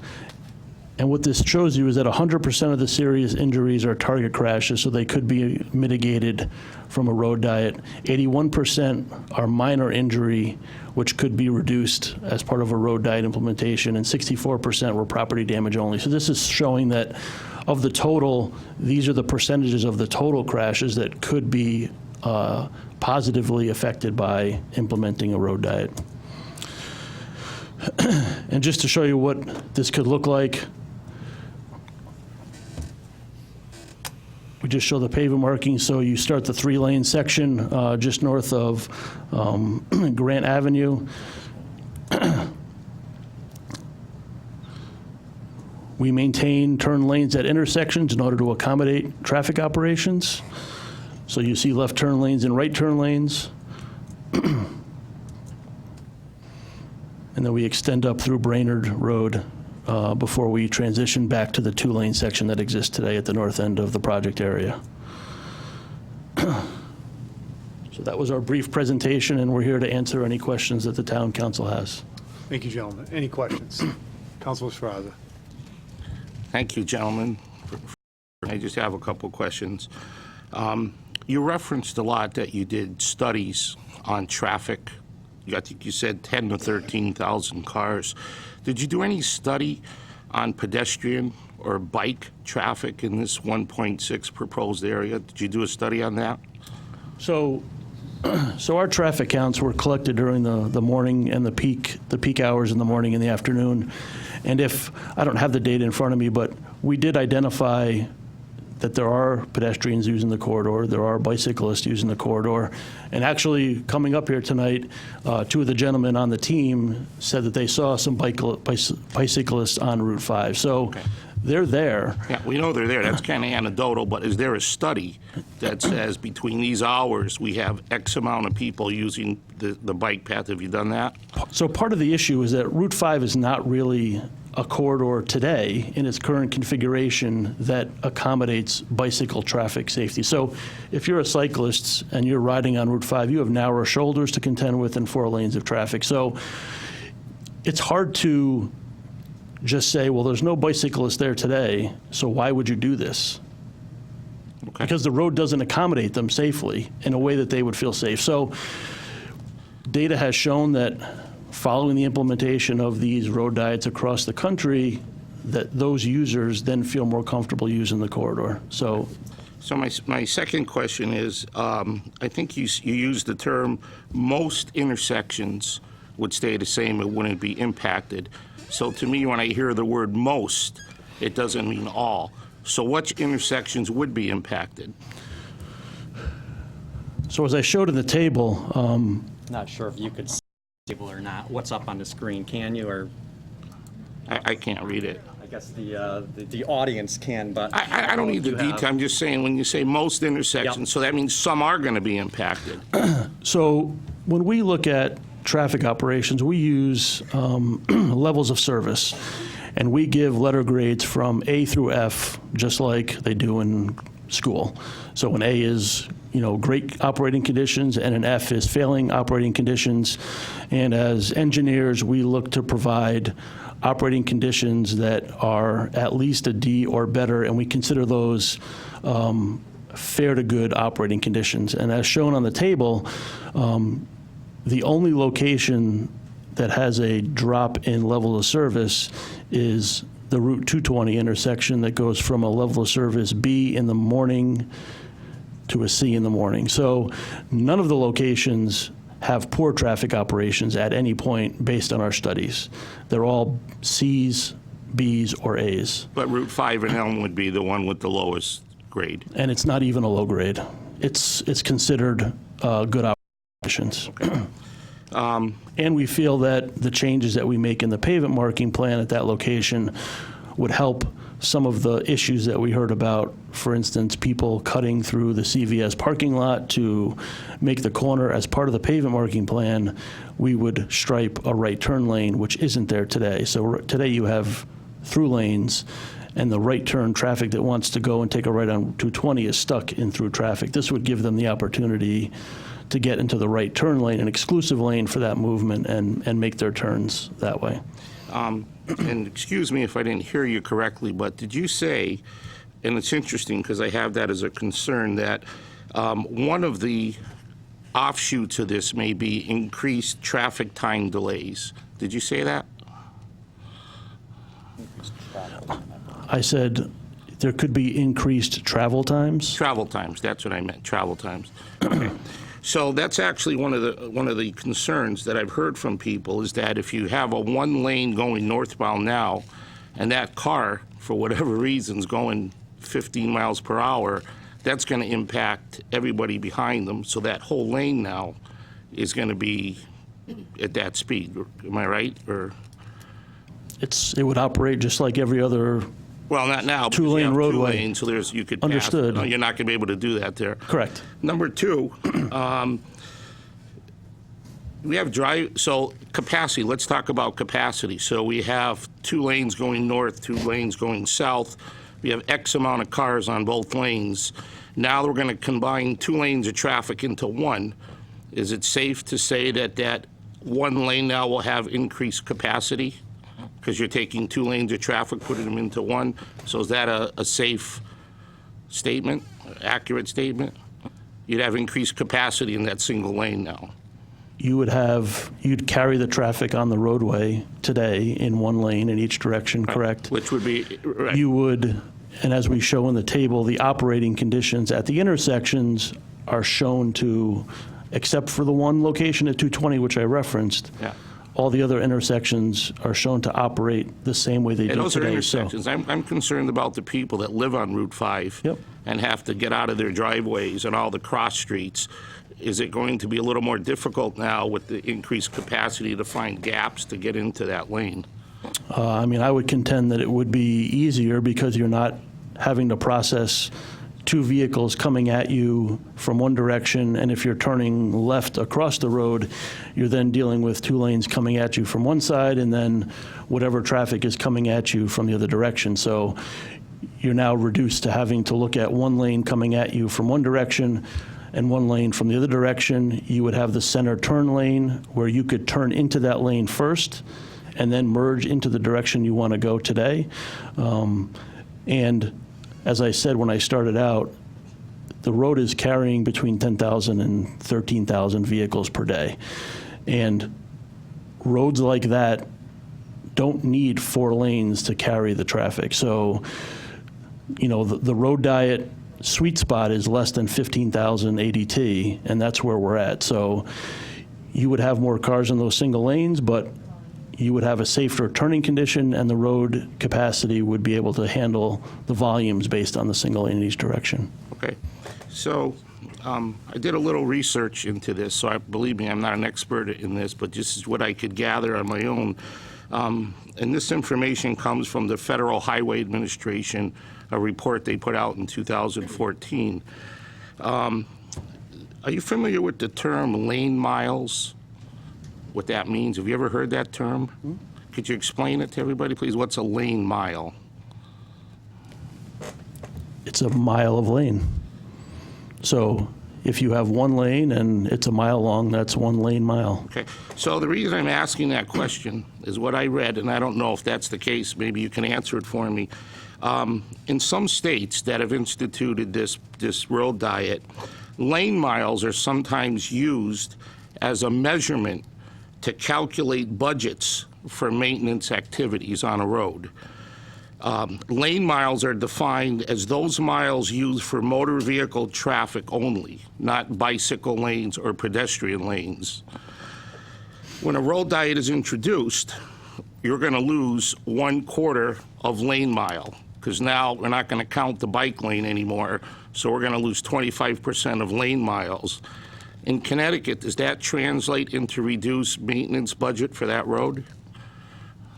No, when the road is going to get repaved, they're going to repave from edge of road to edge of road, including the shoulders, the lanes, the center lanes. They're not just going to repave. Now, I know they're going to fix the whole road, but what I'm saying is when they calculate the maintenance costs for these roads, what I read was that they're only counting lanes with traffic, automobiles. We have 4 right now. We're going to go down to 3, I'm sorry. So we're losing 1 travel lane mile, 25%. Is that going to result in a reduction in maintenance from the federal government to maintain these roads? I do not believe so. Okay, I'm just telling you what they said, that some states are grappling with this now. I can also tell you that in my previous life as a police officer, I went to my fair share of accidents on Route 5, some minor, most minor, some fatal. And, you know, speed obviously is a contributing factor. And the other most common thing we saw was Connecticut General Statute 14240, following too close. So, you know, I don't have evidence of this, but just from my career, when you have increased capacity on a road, the tendency for rear-end collisions increases. That's just what I've seen over my career. I don't know if that's something that could be quantified, but I can tell you that in my short time on the council, there hasn't been an issue where people have come to me more than this. And I'm just being honest with you, whether it's residents or businesses, especially in the area of Route 5 and Elm, I haven't heard anybody tell me that they're in favor of it. And I also thought to myself, well, we can't be the only town doing this. So I looked nationwide, and I found out in 2013, and I don't know if this is apples to apples, Gainesville, Florida, implemented exactly what we're suggesting here, and it failed. The capacity was overwhelming. They went back, and there were some other towns or cities. Maybe not a fair comparison because I don't know the traffic volume there. Well, I can tell you that we have implemented road diets in Connecticut, the most recent being Burnside Avenue in East Hartford, and roughly around the same traffic volumes as here, I think they had 13,000 ADT, and it's worked great there. We haven't had any complaints regarding the road diet that was implemented there. So this isn't the first time it's going to be. It's been introduced in Connecticut, so it's nothing new. It's been implemented throughout the country and in Connecticut with favorable results. Okay, and I guess my last point simply would be this: is that, you know, Route 5 is a major north-south artery. When 91 backs up, people dump onto Route 5. God forbid if the state of Connecticut implements tolls on I-91, and I don't want to think what Route 5 is going to be like as it is now, let alone when we're down to 1 lane. So, but thank you. You answered all my questions.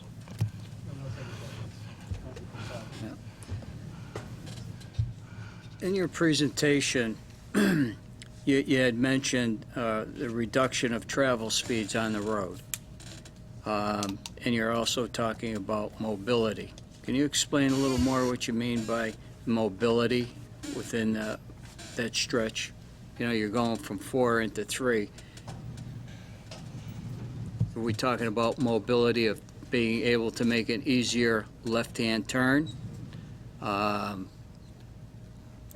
What's the data on taking two lefts at the same time? With all the residential areas that you have, and you have your business areas, all right? You're going to have quite a few cars going in the same lane wanting to take a left.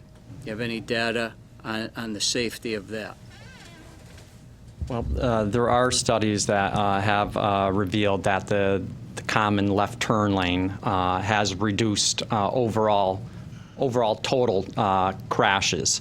I mean, there may be times where a vehicle heading northbound and a vehicle heading southbound may want to turn left into a driveway on the opposite side in vicinity of each other. They'll just have to, keep an eye on each other and make sure, that they're not, going to hit head on, and that, you let each other, Well, make I have the- to tell you that the majority of this goes through my district. And discussing with a lot of business owners, as Carl had mentioned, and a lot of the residents, I have not had one favorable reply on it. Yeah, Now, well, it's unfortunate because people but are. just hear me out. Yeah, okay. I see the benefits in which you're talking about. I see this, but you have not convinced the public about this project. All right?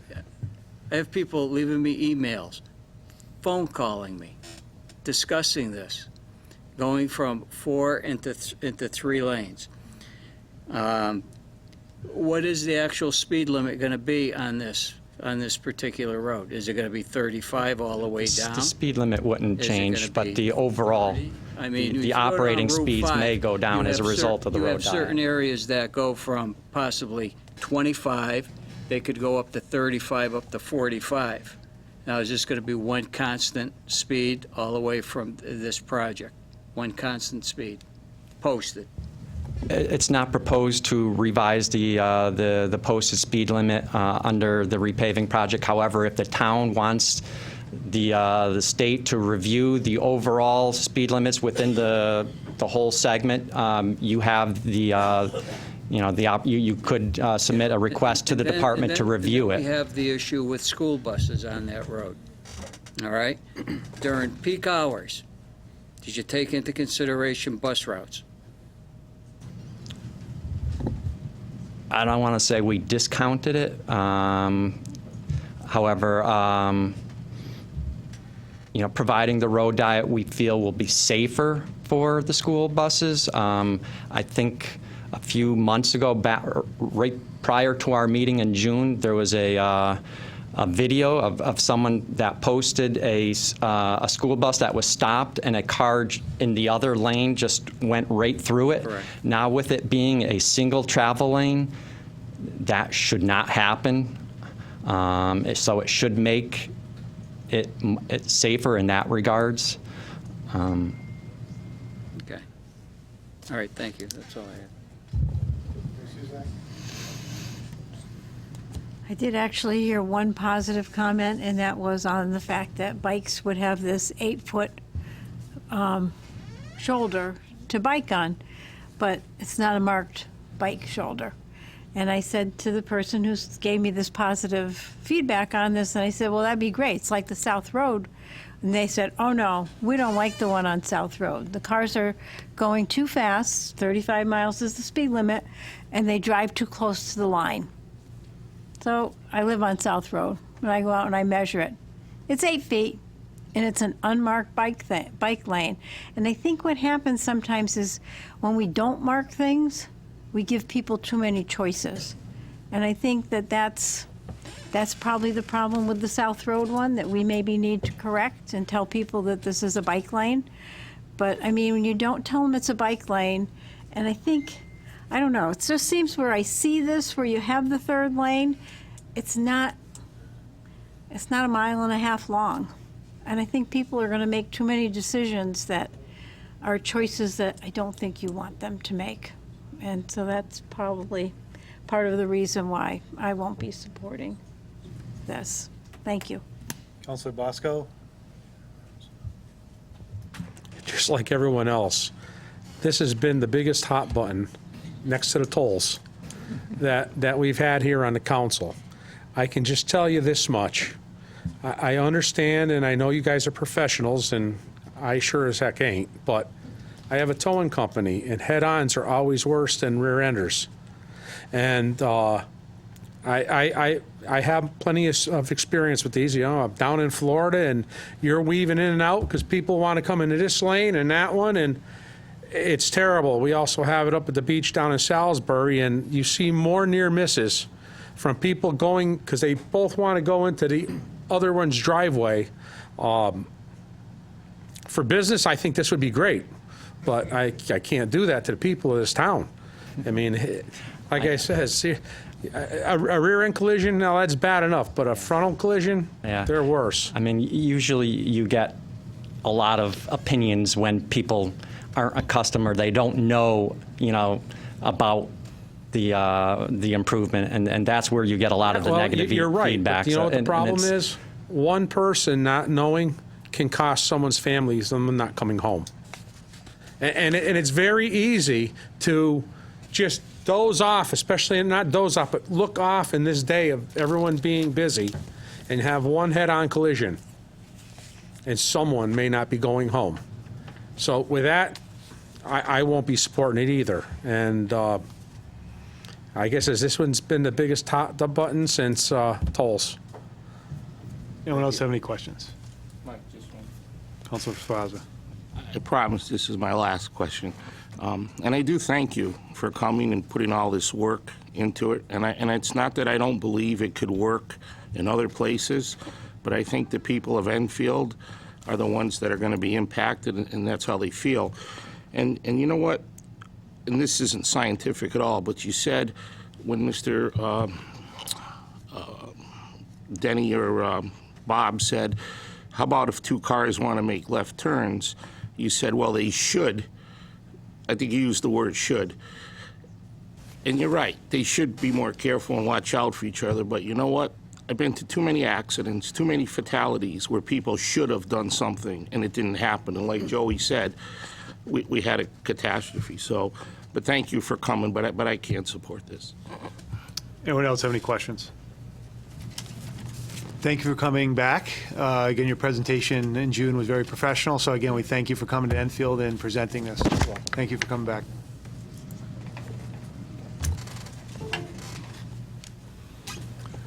Moving on to public communications, item 7. Would anyone like to speak for the council? We are at 8:45. We have an hour if need be. Anyone else like to speak? Yes, Marlene.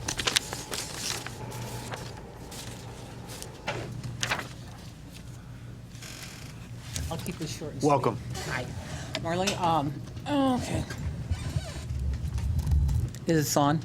If it's red, if it's bright, it's on. It is, okay. Yeah. Marlene Hodzinski, 3 Roland Street, Enfield, Connecticut. I am not here to complain. I am not here to criticize, okay? I'm here to invite you all to 2 events at the Senior Center. I don't know if anybody has been there recently, but we have a brand-new patio walkway that was recently installed in the garden right in front of the Senior Center, where we have 2 beautiful white benches. Well, on September 12th, 2:30, we will have a dedication of those benches in memory of Trudy Doris and Joanne Slattery. We would love you all to come, meet the family, they will be there, and then stay for cookies and lemonade. And then if you wish to know more of what the Friends of the Senior Center is doing at that point, we'd be happy to tell you because we have a lot of stuff that we're getting done. The second event is October 30th from 4 to 7, and this is sponsored by Triad. We will be sponsoring a Community Safety Expo. Representatives from various agencies will be on hand to educate and talk to our residents, and this is not just seniors, this is a community thing, various topics of safety. So basically anything and everything that has to do with everyday safety in our town. So far, we've got the Enfield EMS, Fire, Police, Eversource, EPA, Consumer Protection, Department of Transportation, a medical supply company, and a nutritionist, and we've got a bunch more that are, haven't given us a firm answer yet. But we would love for the town council to come, and you guys, and, again, refreshments will be available then, sponsored by the Friends of the Senior Center. So we're doing a lot, and you guys need to come and see. Okay? Any Thank you. questions? No question and answer in the public. Yeah, I'm sorry? What was the time on the 12th? 2:30, September 12th. Okay, thank you. thank you. Appreciate it. Yes, ma'am.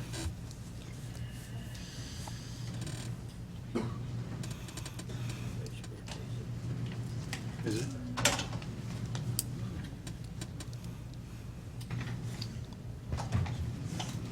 Welcome. Hi, thank doing? you. I'm fine, thank you. My name is Joanne Alphonse. I've been working for the Enfield Adult Center for 18 years. I live at 1221 Enfield Street, apartment number 3, Enfield, Connecticut. There's 3 people right here. One's not with me, but in the building, but I've taken care of their loved ones. I am so blessed to take care of everybody. However, it has been 2 months since it was announced that the Adult Day Center would be opened. And it was also said that a process would be put into place to bring the center back to the way it was, meaning advertising, whatever. As of today, nothing has been done as far as advertising to help recruit new clients. How can the Adult Day Center succeed when nothing else is being done that was promised? I don't know why people don't want the job, except for they might think that it's only going to be lasting a year. I don't know. But it's a wonderful program, a great program, and I won't give it up. And like I said, there's 3 people in this room right here. This one right here took care of her grandfather, and I was home care. Took care of her mom. There's another person here in the back that I've taken care of their parents. Hi. Yeah, I mean, any questions? It's not. Oh, I'm sorry. it's not I didn't back know and that. forth. I Sorry. didn't know that. Yeah, no, it's just a great program, and I just can't let it go. Can't. It's just too special. 3 people in this own room. Thank you. Thank you very much. Anyone else like to speak for the council? Bob?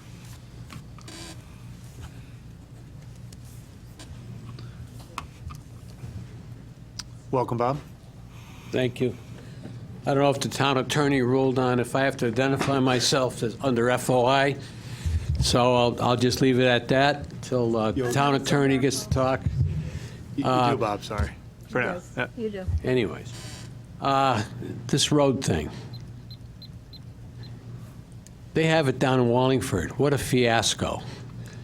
There may not be any accidents along the road, but you ought to see the accidents people trying to get out and rear-ending a car that has stopped suddenly trying to get out because there's no break in the traffic. You got continuous traffic, so it's hard to get through the traffic.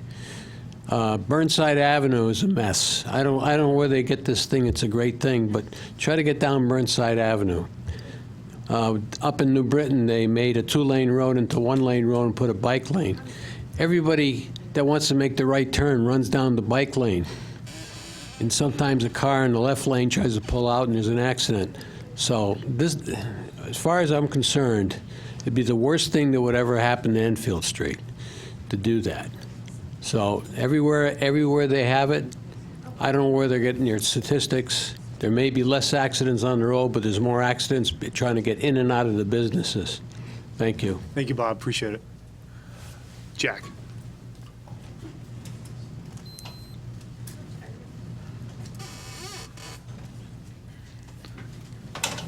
Welcome. Jack Sheridan. Welcome. Thank you. Haven't seen you all summer. No, I know. Jack Sheridan, 7 Buchanan Road.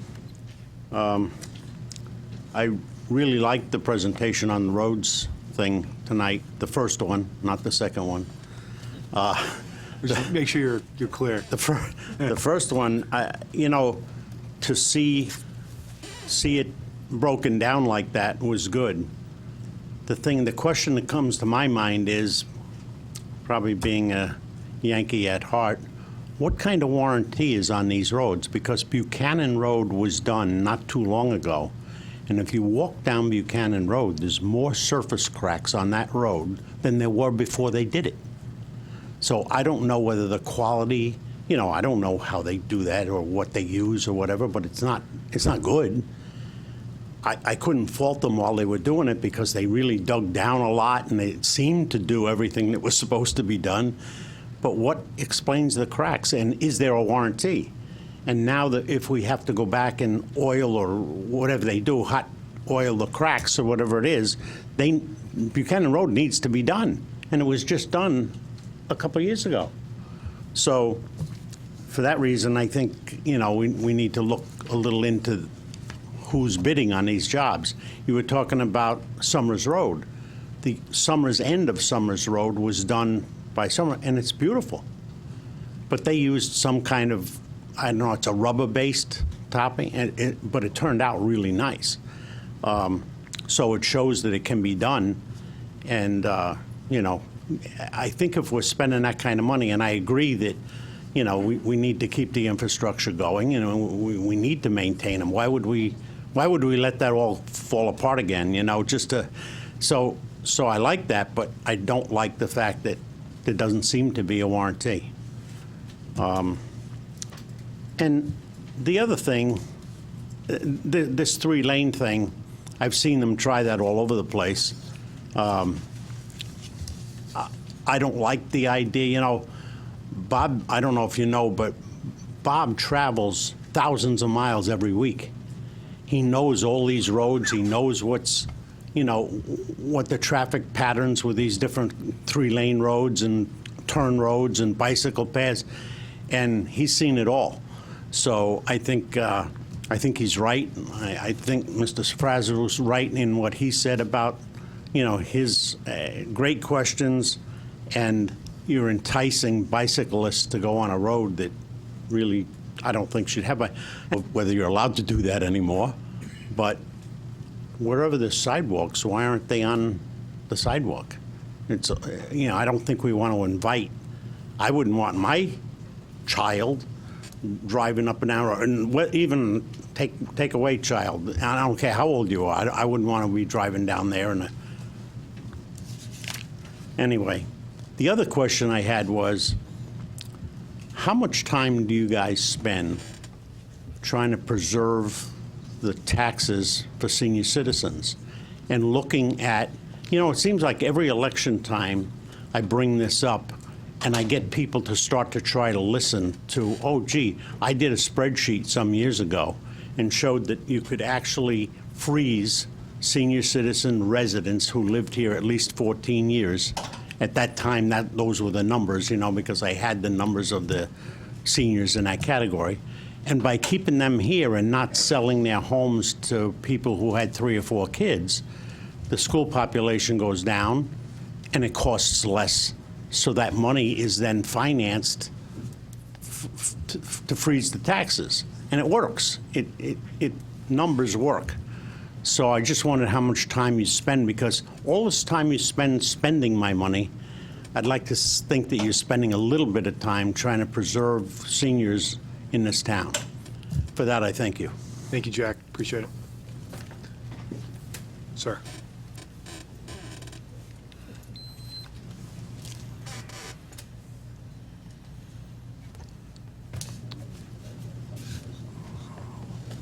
Welcome. My name is John Frangemore from Old King Street. First thing I'd like to say is that Route 5 is a federal highway. It's not a state road. The federal government only physically maintains roads on military reservations and national parks.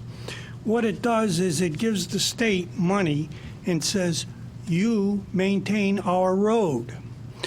Now, in the June presentation, it was stated that this road diet project, was scheduled for 2020. And October 1st, 2018, the state received from the federal government $5,420,000 for maintenance of their roads. Now, it's not just federal roads, but certain state roads that meet the requirement, they have high enough volume of traffic, are also covered. So the state gives the federal government a list of the projects that they're going to do, and they get the money. Now, all of a sudden, this project, this road diet, is being kicked out to next year. I don't really understand that, because they got the money. The money was given to the state.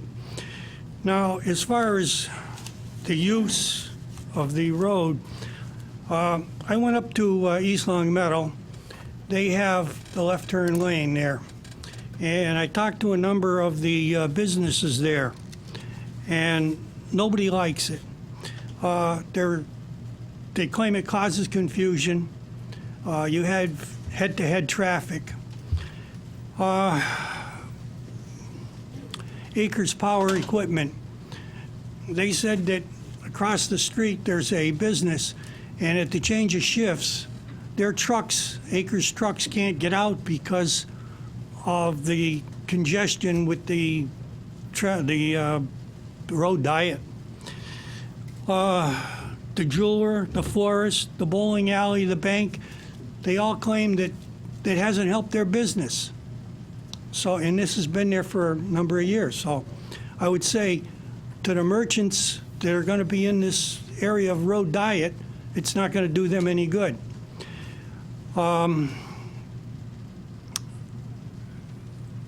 They're going from just north of Hazard Avenue to just north of Brainerd Road. And I'm kind of puzzled as to why they're not going all the way to the state line, to the Mass line, why they're stopping where they are. Now, I don't know. I would really love to hear an answer for that. Also, there are 6 traffic lights currently at each major intersection. And my understanding is that these traffic lights are going to stay there. Now, they're there and they have an arrow for a left turn. I don't see where we're gaining anything by putting this road diet program in. Now, some of you were on the council, some of you are new, but the town council set up a bike path out on Town Farm Road and out Fletcher Road and out in the eastern part of the town. It kind of makes sense to put it out there. There's less traffic, it's scenic. You don't have that here on Route 5. So I don't know what we're gaining by making a bike path on Route 5. And certainly you don't want pedestrians walking along Route 5. It's, you know. So I have some questions and some concerns about this. They talked about the amount of traffic and the accidents. Well, from 345 to 445, I sat across from New King Street. 30 seconds. And I counted 930 cars that went past me. An equal number made a left turn onto New King Street and the same thing onto High Street. So I don't see where we're gaining anything. It was a rush hour, and that was it. They were there. 2 cars made a turn, a left turn, onto, I don't know, is that next street south of Mountain Road there, or whatever it is. Now, accidents. According to the... Sir, you can come back. 5 minutes. You can come back. Sorry. Anyone else like to speak for the council for the first time? Marie?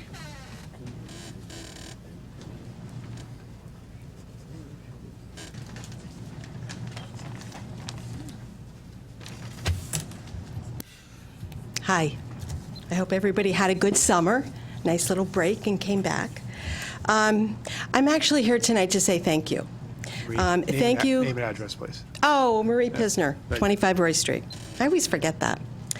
I'm actually here tonight to say thank you. Thank you to our town manager, and thank you to our elected officials for keeping Enfield fiscally sound. The recent AA rating from the S&P shows that you are working together to do what's best for Enfield. The lower interest rate that we receive for the bond and the one-year note will save Enfield money. Money that can be used towards a positive growth for our town. Credit is important to everyone. Today, each of us are rated on our credit, whether it's for a loan, a job, or insurance. And the person with the better credit will always be able to negotiate a better interest rate, better insurance premium, and when you're looking for a job, a candidate with the better credit may edge out for the job. Towns are the same, and I am grateful that our elected officials and our town manager understand the importance of a good S&P rating, and I thank you for your hard work. Secondly, this past Sunday, I had the privilege of once again being part of the annual Amy Romano Field Hockey Scrimmage. For those of you who do not know, Amy Romano was a fabulous teacher, coach in our town, scholar athlete, member of the Hall of Fame, and she held a very, very dear place for me. She was our daughter's field hockey coach. And it was our daughter's senior year that Amy passed. And there was a scholarship given out, which my daughter received the first year. And I tried very hard to continue that scholarship, and so I finally hooked up with the Enfield Hall of Fame, and we formed the Amy Romano, Friends of Amy Romano. And this was our 10th year, and I'm very proud to say we had 4 states. We had New Hampshire, Rhode Island, Connecticut, and Massachusetts represented for field hockey. Each year it gets bigger and bigger. But I have to echo what the coaches say, and they just say what a fabulous athletic complex we have. People come down there and they are just floored by it, and they want to come back year after year after year. So it was a great way to showcase our new school and our beautiful sports facility, and I'm always honored to be part of it. And again, we raise money for a athlete, you know, and we give $1,000 in her memory each year. So I wanted to get here before it so I could invite you to it, but it was a little late. And but again, it was a great day, and it's just a great way to showcase our school. So, and thank you again. Thank you. Deb?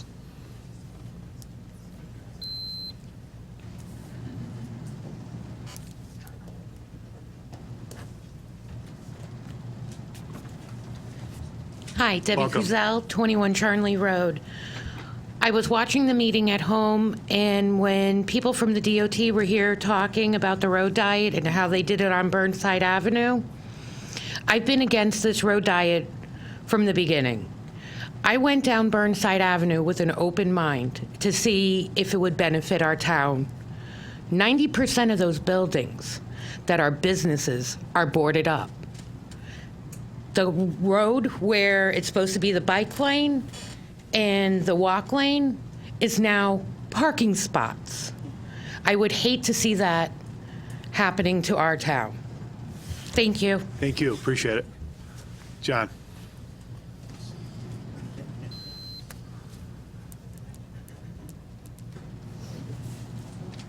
Sir, sorry, what? Yeah. It's the wrong John, sorry. Sorry about that, sir. Jonathan LeBlanc, 12 Hemlock Drive. Just want to give the town a reminder. A week from this upcoming Friday, September 13th, we have our first East Enfield High football game against East Hartford. So it'd be great if the town came out. I hear teams looking really good. So let's get some support for our town first football game. Thank you. Thank you. So how, anyone else for the first time? Sorry, John. Anyone else for the first time? John, you're first. Go ahead. Second time. 3 minutes this time. Sorry about that. Getting you a little, you know, getting your steps up and down. Thank you for your patience. Okay. According to the Enfield Press, and this is from June 13th through August 28th, there were 204 accidents in the town of Enfield. 29 of them occurred on Enfield Street. 14 of them occurred in what will be the diet zone. So really, it doesn't seem like there's much of a problem in that area. And the other thing is, Route 5 is a rather interesting road. If you start at the Mass line, you go south for 4/10 of a mile where it's 2 travel lanes in each direction. Then you go another 4/10 of a mile where it's 1 lane in each direction. Then you go 1.6 miles where it's 2 lanes in each direction. And then you go 1.7 miles where it's 1 lane in each direction. Now, that takes us down to King Street, where it's now 2 lanes divided highway. That was done back in the 1930s by the Connecticut Highway Department. They had the foresight to see that we needed the 2 lanes in each direction back then. I don't understand why the DOT wants to reduce it down to 1 lane now. The other thing is, when you get from East Hartford, where Route 5 joins Route 15, coming north and into East Windsor, it's 2 lanes in each direction divided highway. Now, I would think it would be good for this council to meet with East Windsor and make Route 5 from the Mass line right through East Windsor, 2 lanes in each direction, and God knows what's going to happen if that casino goes in. There's going to be work, they're going to have to do something there too. And the other thing is, I would like to see the council vote tonight, while we're still here, on whether or not town is going to go with this road diet program. Thank you. Thank you, John. Appreciate it. Ma'am.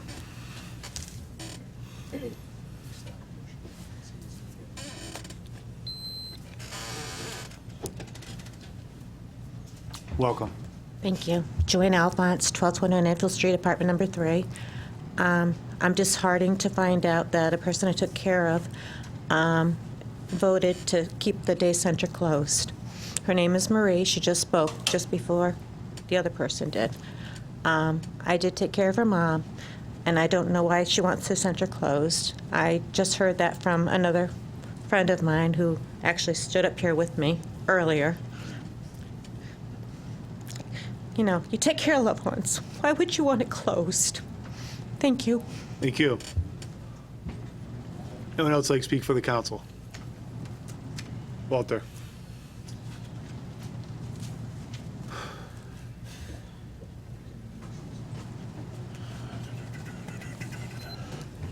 Walter Cruzel, 21 Charlie Road, and I'll take the rest of Debbie's time. Also Board of Ed Chairman, and the game next Friday is at 7 p.m. Just want to throw that out there.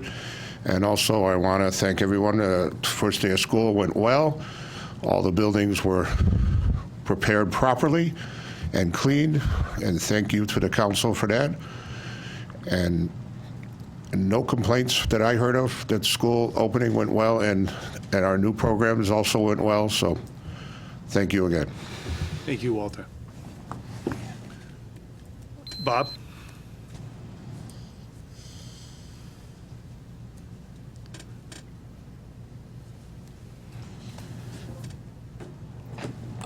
Talking about Maple Road, as you remember the article in the press and the Long Meadow News, similar type article. But there's a problem between the planning and zoning of Enfield and the planning and zoning of Long Meadow. Long Meadow had a complaint about the apartments on Maple Road, off of Shaker Road that were being built. They're cutting all the trees down. The people that lived on Maple Road, the backyards, they wanted a buffer of trees left there. Well, they're gone. They wanted a 12-foot fence. There's only a 6-foot fence. If you go by there, if you live on that road, you'll be astonished how overpowering those buildings are compared to the residential. And here's the comment. Mark Gold, in response to the report, said, it's interesting that they come to us when they need to have the problem resolved. But when we go to Enfield, especially on these Mayfield apartments, they told us to go pound sand. So what kind of attitude is that with the planning and zoning, telling a neighboring town to go pound sand? And it's not right. The biggest problem we have in Enfield is the planning and zoning and the ZBA. They got to change their attitude, and you got to change those members on there. Personally, you should ask for their resignation from all of them, and then you just go through and tear up the resignations of the people you want to keep and replace them, because it's getting out of hand with planning and zoning in this town not wanting to cooperate with the other towns. Thank you. Thank you. Anyone else like to speak for the council? Marie?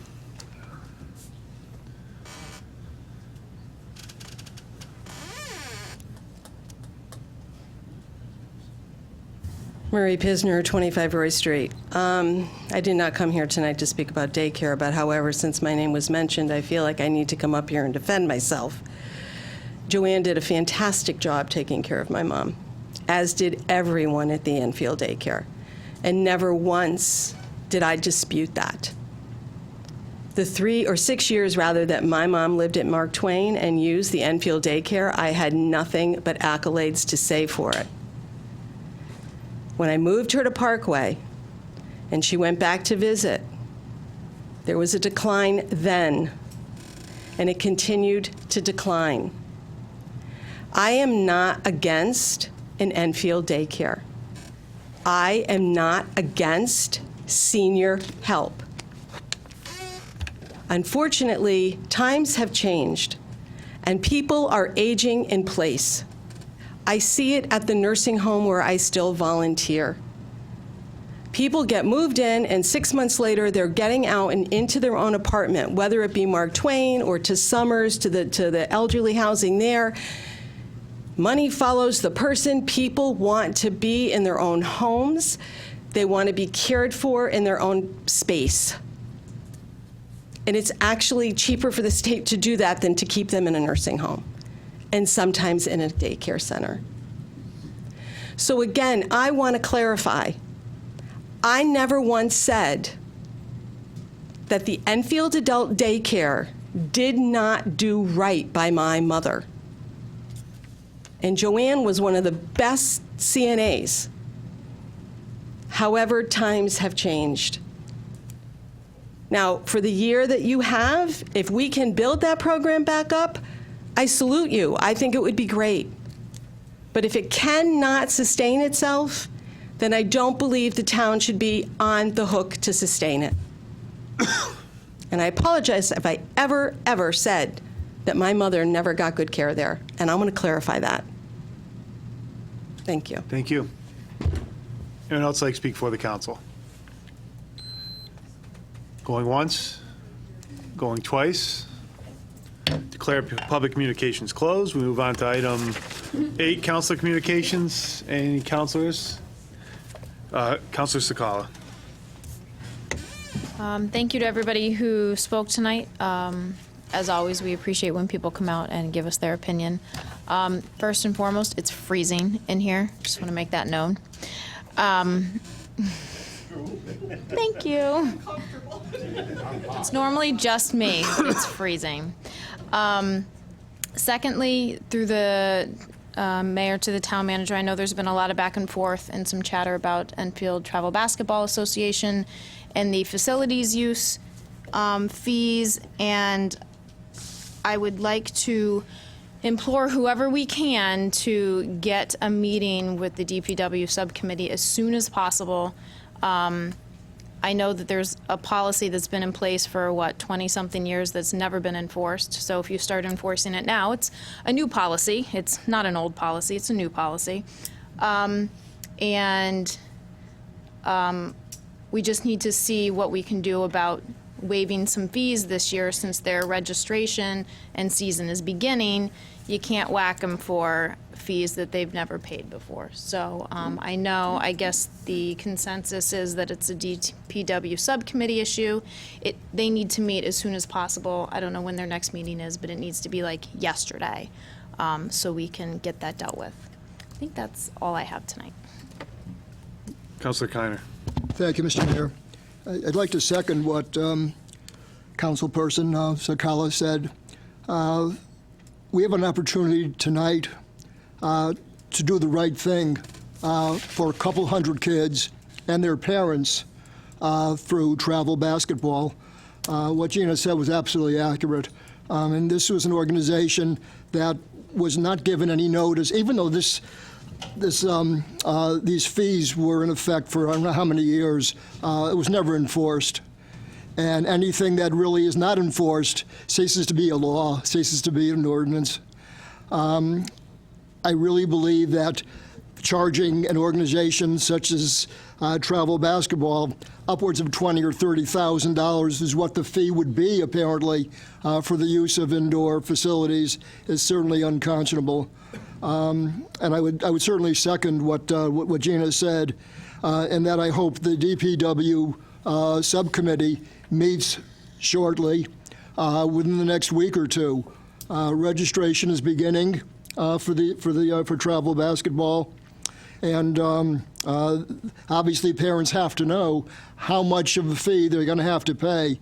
So I would certainly ask that the DPW committee meets shortly, come back to the town council at our next meeting, and perhaps come in with an amendment similar to the waivers that are given to, or the waiver exemptions that are given to outdoor facility organizations. Perhaps that's what we need also for the indoor facilities. So I would certainly hope that the DPW committee does meet shortly. And just one or two other issues, Mr. Mayor, if I might. I would like to publicly thank the 5 fire chiefs for responding to our inquiries, Kasha's inquiries as well as mine, asking about what they're doing with PFAs. Quite obviously, this has been in the news for quite a while, and all of the fire chiefs did respond. They acknowledged that either they have a very small quantity of this chemical, or they have none at all. They also said in the acknowledgments to me that any of the foam that they use is not currently used for training purposes. If they have to, by default, use the foam containing PFAs to fight a fire, they have to let DEEP know that this is happening. So I would certainly thank the fire chiefs for their responsiveness to our environment, and I appreciate that. And just one other issue as it relates to the adult daycare. I can remember one of the major issues that we brought forth when we were fighting for the adult daycare to remain open was the fact that there was very poor marketing involved. And Marie, I would agree with you, of course. If it's not sustainable, then it's not, and I understand that. But I think we have to give this organization a chance. And one of the things that I had spoken to the Director of Social Services about was a better marketing approach. And I was assured by the Director of Social Services that marketing would be of most importance to him, and that things would be done to facilitate this. And I'm not sure what's being done right now, but if the Director of Social Services would get back to us and let us know in response to my question and in response to the question raised during the public hearing as to what is being done as it relates to marketing, I would certainly appreciate that. Thank you very much, Mr. Mayor. Councilor Bosco. Through the mayor to town manager, I'm definitely never in favor of this, but I know you can limit truck traffic for road conditions. If Summers Road is falling apart that fast, can we limit the truck traffic on it to try to save the road so it'll at least last a little longer? I know we can't say a truck can't go down a road, but you can't go down a road if a bridge can't handle it or the weight of the trucks can't handle it or whatever. So with the road falling apart and the shoulder falling off, I don't know if maybe we could do a temporary thing on Summers Road to try to make the thing go through at least the winter before we can get something done. The next thing I was thinking about while we were on our break was the parking at for the Scannick. Now, could we pass an ordinance that limits parking in our parking lots for anything but what they're actually intended for? So if, the problem's happening is if the parking lot is getting full of people using it to go to the Scannick, parking their cars and walking down the road, the resident of Enfields that pay their taxes aren't going to be able to use the fields because they're full of cars from out of state parked in our parking lots, and they're not going to be able to enjoy our fields at all. So can we pass an ordinance in town about, that the fields need to be used for what or the parking needs to be used for what it's intended for? And on the traveling basketball team, as chair, I'd like to call a meeting, but let's face it, it's nothing that's going to be quick. The best we could do is sometime next week because you have to have advertising. At that point there, we can't make an exception for one team. We have to rewrite that whole chapter because we can't do something for the traveling basketball team that we're not going to do for some other team. So it took us probably 6 meetings to do just the fields. So I would not say that anything's going to be real quick because you just can't do that. And and I could just I'm sure that nobody here is going to say that they want the traveling basketball team to pay $20,000. But I can tell you this much. I know when at least part of that ordinance was written, it was written so the town could not, or the town would not be costing money to have someone in our town buildings. So anytime we have something going, we have to pay for the janitor. So I know for sure it was all janitorial costs needs to be covered. And no matter how good of an organization it is, and I'm not just talking about traveling basketball, it's like we have people wanting our buildings for fundraisers. Well, you know what? That's all nice and dandy. Some other place is going to give away something to an organization that really needs it. But it's always easier to give someone else's money away. And when I speak about someone else's money, I'm talking the town of Enfield's money. So, 45,000 people shouldn't have to pay for a group of 20 people that want to feel good because they want to give money to a certain organization. So all this is going to have to be put into this ordinance because we really need to get it done now and get it done properly and not do it haphazardly like we did when we passed the first fields one, and all of a sudden no one realized because we said field and fields. So things got out of hand. So we really need to do this the right way. So I can assure you, we'll look at it and we're going to come up with something that should be fair. It may not be happy on the town side, and it may not really be happy for the other people, but we'll come to something that is fair. But it's not going to be something that I don't think you'll have ready for next meeting, because there's going to be a lot of work to try to get this done. And let's face it, we're all volunteers and we have other jobs.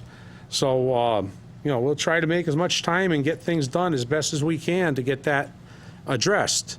And on a final note, I just want to let everyone know that the 12th, 13th, 14th, and 15th this month is the Ford Town Fair. It is the oldest, supposedly the oldest running fair in the United States.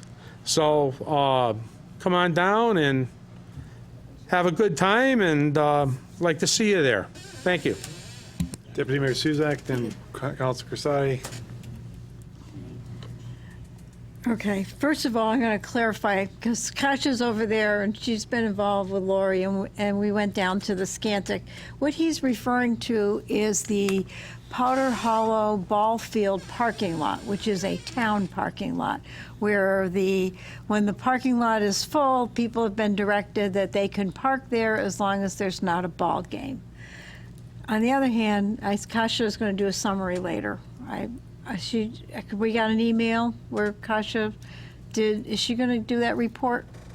We basically did that and sent it out today, so you have to take a look at it. It was really codifying your remarks after the visit. I think it was a great summary, because Yes. I have asked for metered parking in the state parking lot, and I would like an MOU that our police can go through and ticket. You know, if you got two hours of parking, you got 2 hours of parking. It'll get people on a revolving schedule such that, you know, people can go there, hike, and leave. It's not intended to be a park that people stay the whole day. The parking is designed for the intent of the use of the park. And I did attend they had a Scantic River Educational Forum where we learned about the E. coli levels in the Scantic River. We have a lot of farmland and, you know, stormwater and all this other stuff and we do testing. And I guess for me, my question is, we did fund water testing a number of years ago, and I guess it was a block of money that we gave to them of $3,000. And I don't know how much of it has been expended and whether we need to maybe appropriate more money. But that's done through St. Joseph's College. So we give it to the Scantic watershed, and they in turn. But this was a really good presentation at the library. You know, it makes you really understand that the health of the tributaries of the Connecticut River is important to the health of the Connecticut River. So you better set your timer. Go ahead. Okay, so I see in the audience Kathy's out there. Went to Leisure, found out that the money that was appropriated in 2018 for the conversion of the South Road pickleball courts was expended on fixing the courts at Enfield High School and the annex, which are used for scholastic competition. We understand that, except that what bothers me is I asked a million times, is this the court that's slated to be done? And I was told yes, and I was told the funds were there, and come time we've got the bids and we're going to pull the trigger on doing this, the money is gone. So this is why we're really getting into, CIP doesn't work for us. Only the sinking funds work, where we can put the money there and we know it's going to be there because we move at a glacier pace. So monies that are appropriated 3 years ago don't necessarily go to where they're supposed to be. So I understand we're sweeping projects that are completed in CIP, and hopefully we will get enough money. I have 40 signatures from town people that would like to see this happen, and it would be nice if it did happen. Okay. The other thing is the traffic study. I asked, and I'm going to ask again, this 220-190 corridor study for traffic. I really would like to see it extended up to Skidco, because, you know, people, they go down Skidco Road, they go down Leary, they're going all over the place because they're waiting 6 lights on 190. It's just a nightmare. Okay, my last thing. Your name and your residence. It's in our policy and procedures. Kind of rude not to want to follow it. So I'm requesting that when people come up, they give us their name and their address. It's for Suzanne's records so that we have minutes that make sense. So we have it. Maria found it. I knew it was in there, but she's a better finder than I am. And I just have one last request, that when we look again at leaves, and can our farmers somehow get some of our leaves in the fall when we do collect them?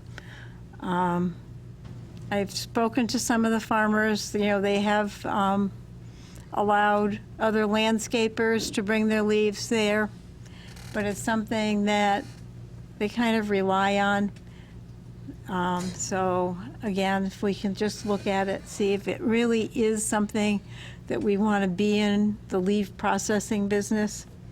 So, Donna, they just have to come to your house. yes, actually, that's what Colin said. They said, can we just have your leaves? And I said, sure, send the tractor trailer truck. And I'm all set. Thank you, Mayor. Oh, no, one more thing. You didn't. And a motion to suspend the rules and move items A1, A2, B1, B2, B5, E, F, G, H, I, J, K, L, and M to miscellaneous and proceed to vote. Motion made. Second by Council Mullen. Any discussion on the motion to suspend the rules and move the miscellaneous? Hearing none by show of hands, all those in favor? Opposed? Abstentions? 11 in favor, 0 against. All set? All set. Councilor Crissati, then Councilor Speraza. All righty. I just want to make one, well, I have a few comments to make, but in regard to the travel basketball program. I am glad that the subcommittee is going to meet, and you're going to meet soon on that. I know that you will do the right thing so that this program does not get affected. And I have the ultimate confidence in everybody that's on that committee that you will do the right thing for this program. In terms of custodial fees or whatever has to be done to be able to have this program continue, considering the registration pretty much is going to be complete by mid-October, and then their season starts right away. So being proactive in regard to this issue that we have with Mr. Goddard, I just feel is that this program even came back last year and gave money back to the town, and I hope that he makes a very quick effort in terms of changing his association to a nonprofit. And so I have the ultimate confidence that this will take place, and I'm glad that you came out and stated that you guys will be meeting on that. So I'm very pleased about that. The other thing that I'm just going to mention about the Enfield Adult Daycare.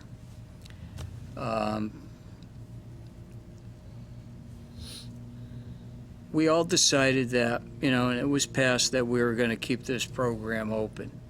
And I thoroughly understand what Joanne had stated. I'm not happy to hear that, nothing has been done sitting up here at the council, considering that we were the ones that wanted to keep this program going. Now, I'm just going to veer off a little on this, and I brought this up to the town manager and assistant town manager, and also to the social service director. I was supposed to have a meeting with Senator Kissel and the two state reps, Hall and Arnone. We were supposed to meet last week in regard to another form of adult daycare. Now, adult daycare just doesn't have to be for seniors. It could be for the disability age group. There's a group of individuals that are between the ages of 18 and 21, and might even be older than that, even up to 30, 35, 40 years old, who need particular daycare. The meeting was canceled, so we didn't get a chance to talk to them. But the basis of this meeting is providing daycare for kids with disability, because state law right now says that at 18 years old, there is no daycare provided for them. Families, there's parents, I was even involved with that that have to go into retirement so they could be home with an adult child that needs help, all right, to be part of a particular program. This is a very important avenue in which we have to start looking at. Maybe, you know, I would love to see this town provide something for that age group, or be a regional type program. We're talking about regionalizing to offer a program like this for kids with disabilities. So I'm just throwing it out there because when I hear adult daycare, we're always thinking of seniors. Well, there's a population out here in Enfield that these kids are not serviced, and we need to be able to help these families that we have been neglecting for a number of years. People should not have to retire due to the fact of having to stay home and care for their child, where there could be programs out in the community that they could go to. So I'm putting it out there. I'm looking forward to meeting with Senator Kissel, and I think our meeting is going to be within the next couple of weeks. So I just wanted to share that with everybody. Getting off onto another tangent, the Hall of Fame is having its 24th annual dinner induction ceremony this Friday. I want to congratulate to this year's inductees and the teams that are going to be honored. And that ceremony is going to be on Friday, September 6th, which is this Friday. Also, last weekend, there were a number of people, residents in the town of Enfield, that took place in the Dream Ride event for Special Olympics Connecticut.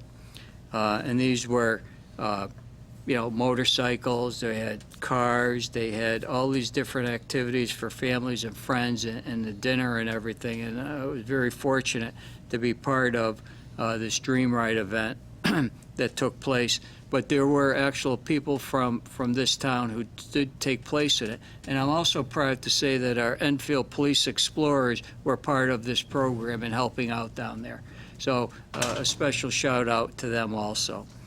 I want to also recognize Chief Earl Provencher, who was recognized last week at the First Responders from the Hartford Yard Goats. He was recognized as a hometown hero. Happened to be at that event. Was really neat for our town to see him recognized in front of about 7,000 people. So it was good for our town to hear that and see that. Also, another big event that's happening, September 10th, is the 100-year celebration of adult education in town. There's going to be speakers. It's going to be an open house. It's at the Annex at 5:30 on September 10th. I know that everybody here in the council has been invited. I'm inviting the public to attend to hear a little more about that program that's expanding quite a bit. So that's all I really have to say right now. But in regard to everybody that came up here and spoke against the road diet, I haven't heard anybody say that you're in favor of it, even though there's some good points to it. So I will just come out and say I'm not in favor of that road diet. So, thank you. Councilor Sferrazza. I would just like to say that, when you have an opportunity to help youth, whether it be in sports like the traveling basketball team, I don't think we can overstate the importance of that. So to the extent we want to help this group, I agree with what Mr. Kiner, Mr. Crisati, and what Councilperson Sakala said in terms of helping these people and not losing a whole season. I do, as a matter of just a point of order, and I may be incorrect in this, but I don't think I am, when laws are enacted by a duly authorized body, in this case the town council, if they're not enforced, they don't cease to exist. The only way laws cease to exist if the body that enacted it rescinds it. I know in the police department, we had ordinances from the state. We didn't enforce them necessarily. They're still on the books. So if I'm wrong in that, I stand corrected. But I don't think ordinances go away because they're not enforced. With that said, however, I understand that Joey's going to bring the subcommittee together, and I understand there's timelines. I wouldn't want to see this program not go forward because of bureaucratic things we need to go through. And if it got to that point, and I don't know, Mr. Manager, if this is even a possibility, but to save that season, is it possible until the subcommittee relooks at this to pass an ordinance with a sunset provision, just coming up with a fee schedule to let these kids play? And it's not going forward. It's going to be the whole thing Joey and the subcommittee are going to look at. But if it's either that or they don't get to play, I would support, and I don't even know if that's possible. Thank you. Town manager report. Yeah, you got it. Okay. Councilor Ungary. Okay. I just wanted to report that I did a ride-along with the recycle truck. And I think I'm the first person to ever do that. And the reason I wanted to do that was just to get just to understand the whole process. I'd like to thank Donald Nunes for allowing me the opportunity to do that. Also Doug Finger with all his communications, and also the driver, Lee Hammer. I think he drew the short straw and had to take me around for hours.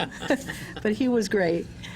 I thought it was really interesting to see the level of participation with residents, and it seems like almost everybody is participating in that, and to see what do you do when the truck is full, and where do you bring it. Also, before lunchtime, I think he had already picked up 400 barrels, and that's a lot of recycling barrels to pick up. With that process, I noticed there were two very important things.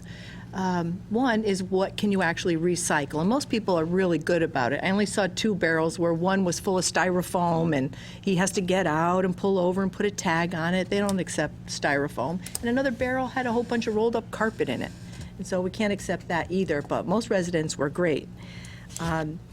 So the importance of what to recycle, and the other one was the space between the barrels. They need at least 2 to 3 feet between each barrel. Now, when I put my trash out, my recycle bins, I thought I was being a good steward by putting them all right together, and they look neat and tidy, and the lids are completely shut, and it's really harder for the drivers to actually lift them with the arms and dump them. So I think they would appreciate it if we kept it had them 2 to 3 feet apart. It would be easier for those arms to get around and lift them up. So that's about it. I just wanted to thank you for that opportunity. I enjoyed it. Thank you. Thank you. Councilor Davis. First, I want to thank everybody that came and spoke. It's very important to use your voice. Through the mayor to town manager. About the adult center, is there a way for us to get a brief or what's been done? Because we were told, so you're going to cover. I figured you're already on top of it, just wanted to double check. You're always on top of everything. Also, this weekend we had the Scannick River cleanup, the 7th year. I want to thank Tim Norris for running that. It's the 7th year doing it. We had probably 40, 50 volunteers out there. Donna was there this weekend and doing the cleanup. So special shout out to Tim Norris that has continued that for 7 years now, and all the volunteers that constantly come out year after year to help clean up everything. So I want to thank that. One other thing I have is if we can, well, actually be 2 things, but both go with Enfield High. If we can just check the signs that are down on the fence going into the stadium area, the field area. It says for emergency, Moody Road. I believe that's the other side of town, right? So if we can just check those signs, I don't know if they're removed, but, and then also if someone can just check the safety of, if you're parked down there with the games, you look up and, it's a beautiful school. You got the brick wall that's pretty high. Well, you have kids after school hanging down off of that and going to jump, and which I think that's a giant. That's good 15 feet easy. So if one of them fall, that's going to be a serious injury or something with the town. So if someone can just really look at that, or I don't know if we need a sign or anything put there, but it was good. I mean, I have the picture in the video. It was probably 20 kids doing it, until a coach from the field saw it, jumped on that in his vehicle and went flying up there for the safety of the kids, which kudos, because the staff there was on top of it. But someone still could have been seriously hurt. So that's all. Thank you. Thank you. Councilor Kleiner. Thank you, Mr. Mayor. I'd like to make one thing very clear. The Enfield taxpayer is not being asked to give anything to the basketball travel team. If anything, it's the other way around, as Councilman Crissati indicated. At the end of last year, the travel organization had $990 left over from a tournament that they contributed to the town. And furthermore, the custodial fees will be paid by this organization. So again, they're not asking for anything from the Enfield taxpayer. They're giving back, I think, a lot. And as Councilman Crissati said, I also have very high hopes that the DPW subcommittee will do the right thing by our kids. Thank you. Councilor Scala. Just really one question on top of that, and through the mayor to the town manager. When people in B&G when some of them went to that Wednesday to Saturday schedule, or Tuesday to Saturday, whatever days, Tuesday to Saturday, were any custodial staff included in that? All right, if you can find that out, because if that's true, then they're there at some of these buildings anyway, and there should be no extra fees. Oh, we gotta wait. Yeah, all right, yeah. Councilor Muller.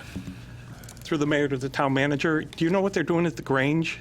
They dug up a good 15 feet on the property and left like an orange barrel there. I mean, it's level now, but you can see it dug pretty deep. Thank you. Any other councilor communications? Hearing none, moving on to town manager report. Item number 9. Thank you, Mr. Mayor, councilors. Not in order of importance, but I'll try to address everything. If I forget something, please remind me. In particular, Donald's going to come up at the end. He had a couple of matters to address. He had a couple of slides. We wanted to wait till the council meeting so people at home could see it and not do it during the initial report, because some people don't watch the special meetings. On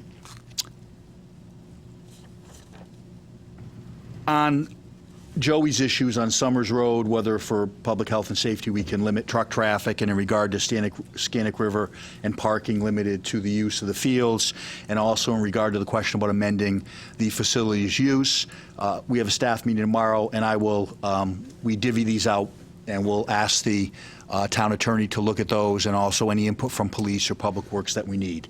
And one of the questions specifically will be pending an amendment to the ordinance, which does take some amount of time. Is there something we could do in the interim to do a short term, a briefer hiatus in regard to enforcement? And the committee will have that information when you meet.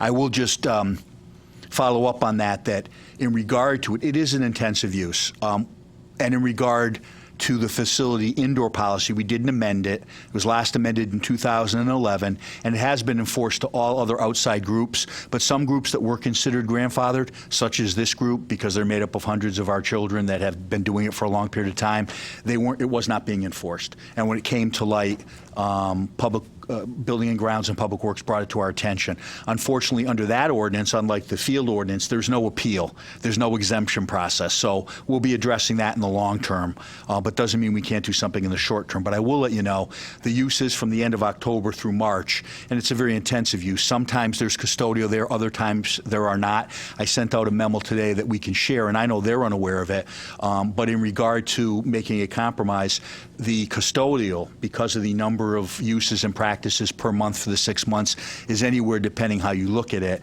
between $5,000 and $13,000. That's an actual cost to the town that we have to pay. And again, it's a balance. Is it for this year more important to have these kids do the program and look at the long-term solution and amendment? And that's something that the Public Works Subcommittee can look at, and then the whole council can address. But we can look at it clearly and help to accommodate depending on the will of the council.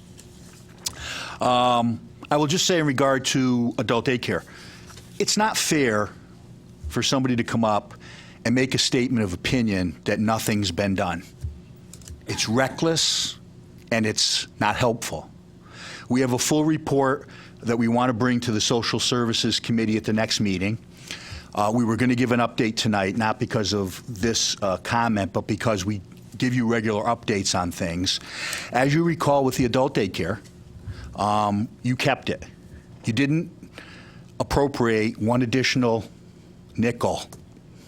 All right? So I just want to be clear about that. So we're working within the funding we have. We are trying to get a director, and I think probably perhaps one thing that was said earlier that's accurate is we're having difficulty attracting somebody. And maybe it's because of the publicity. Maybe it's because of the fact they figure they'll only have the job for a year. I don't know. We're going to republish in another organization this week. We talked to the HR director this morning. So we are on top of it. And I thank you for saying that, Liz, because we try to be on top of things that are important. But what has been done, contrary to nothing, I think it's important to note, and I've given you some reports. We did a cleanup. We removed 2 tons of junk and debris from the center. It looks much better. That was done. I don't think 2 tons of garbage being removed is doing nothing. There's a new study area that was put in that we promised, a sensory room that really is specifically for Alzheimer's patients. Not only was it painted, also books were brought in on a program from the library so they have additional reading material and source material. I don't think that's doing nothing. It's a very peaceful space, and they say that it is being used and enjoyed by the persons who are there. We have entered into a partnership with the Senior Center that we, every Wednesday now, bring them there for bingo and lunch. That is not doing nothing, in my opinion. We've also talked to the Caring Solutions. Could I have quiet while we're in session, please? A little respect. We also have talked to Caring Solutions. We previously had nursing from them. We've talked to them in preliminary talks, Damien has, to offer additional activities for the residents there. I don't think that's doing nothing. Now, I will tell you, much ballyhoo is being made. Well, let's market it. Let's market it. The truth of the matter is what was said by a previous speaker that was accurate. We're facing headwinds. Money is following the patient, and people are keeping mom and dad at home. Despite that, we're making best efforts with zero increased budget. We're doing our best. We're trying to be innovative. And we've done that in the last couple months because we're trying to make it a success. The biggest issue here is not marketing. When we had Windsor come and we had Felician Sisters, they admitted to you all under questioning, and to Mr. Kiner in particular, that the marketing really wasn't making a change because mom and dad are staying home. And the fact is they're losing clients right now despite the marketing. Now, I'd like a new director to take the helm and come up with new ideas and imbue us and lead us, but we don't have anybody yet. And until then, we're doing the best we can. And I will tell you that those efforts have paid off because the average attendance in May was 7 people, and it's risen to 9. So maybe we're doing something right. Maybe we're doing something more than nothing over there. So I don't appreciate when people come up and disparage a program and aren't candid, especially when they have actual knowledge of what's going on there. It's reckless, and it's wrong. The last point is, it comes down to money. The biggest issue here is a sliding scale. Damien and the staff there talk to people all the time. People want a sliding scale. They want perhaps to come on a Saturday, which has increased costs, and the sliding scale, which we eliminated for cost-cutting reasons, has a real dollar effect. We're going to present that recommendation from Damien at the next social service meeting, and it has a great cost. So if you want to put your money where your mouth is, as I've said in the past, and I say that with all due respect and love, then do it, and the numbers will go up. So that's the report on what we're doing there, and it isn't nothing. I would ask Donald to come back up. He has a couple of good things. I think we have a track record of trying to keep our promises. One of the issues was Bridge Lane, and we went at the end of last year in the fall, as we promised, and we did put stone facing. We also looked to do an innovative program on the stainless steel, which was metallic and kind of unsightly. They've done a test project, and Donald's going to let you see it. Welcome back, sir. Thank you. Thank you. Give me 1 second.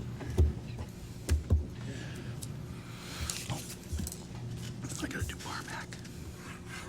All right, so some breaking news that's relatively recent from late this afternoon on Bridge Lane. So just wanted to share with you some pictures of the guardrail that was painted. You have it, Donna? They supposedly doing it in the back. I don't know. You got a picture of you on there, which is good. Yeah. That's good. Nice picture. Am I off again? Oh, this darn thing's off. Had a lot of problems with that. No signal. How's that? We good? There you go. Now, Almost. there we are. Just got to find the exit button, that's all. It's right next to the enter button. No, that's the input button. Hey, look at There that. we go.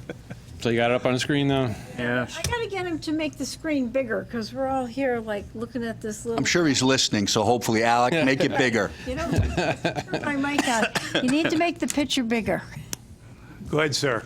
All right. Go ahead. So anyways, if you can see it on the on the, Yeah. on the Yes. screen. The guardrails were painted today in its entirety. So this is on the easterly side, or the northerly side of the project, and here's one on the southerly side. So Looks much better. Yeah. So again, it was painted today. What's it? Yeah, I mean, well done. The paint looks great. Yeah. And again, with the galvanizing, it's a little different technique that they have to actually apply polyurethane coat over the galvanizing to that, then they apply the special paint to it so it doesn't just kind of flake off and chip. And you can paint over the galvanization. Since the guardrail it's galvanized throughout, it'll just flake off, so that you have to seal it with polyurethane and go from there. So again, that was breaking news, and again, it was done today. So again, it does make a better impact on. So hopefully, Councilor Crissata, you can. Don, I had 3 phone calls today. You did. Yep. and Positive. Positive. A picture's worth 1,000 words. And we can use this Beautiful. going forward if it has durability and it lasts. Then in future projects, this is a system that we will employ. Yeah, this could be the again our standard going forward. Again, this is a kind of a newer product, a newer technique that we're trying out. So again, we'll see how it overwinters this year, and Again, your folks should be commended. I mean, you ran into an issue. We didn't necessarily have a solution, but then you just work through it. Yep. I mean, you work through it. I mean, that's what you have to do. You and Yep, your so we're folks. happy with that, and we're happy for the residents, and Councilor Crissata you can sleep easier this evening. So. So Donald, real quick, on the road, and the presentation, so where will that be? When will that be available? I mean, I know we can put it on our website, today or tomorrow, but when will you have printouts on some of the various?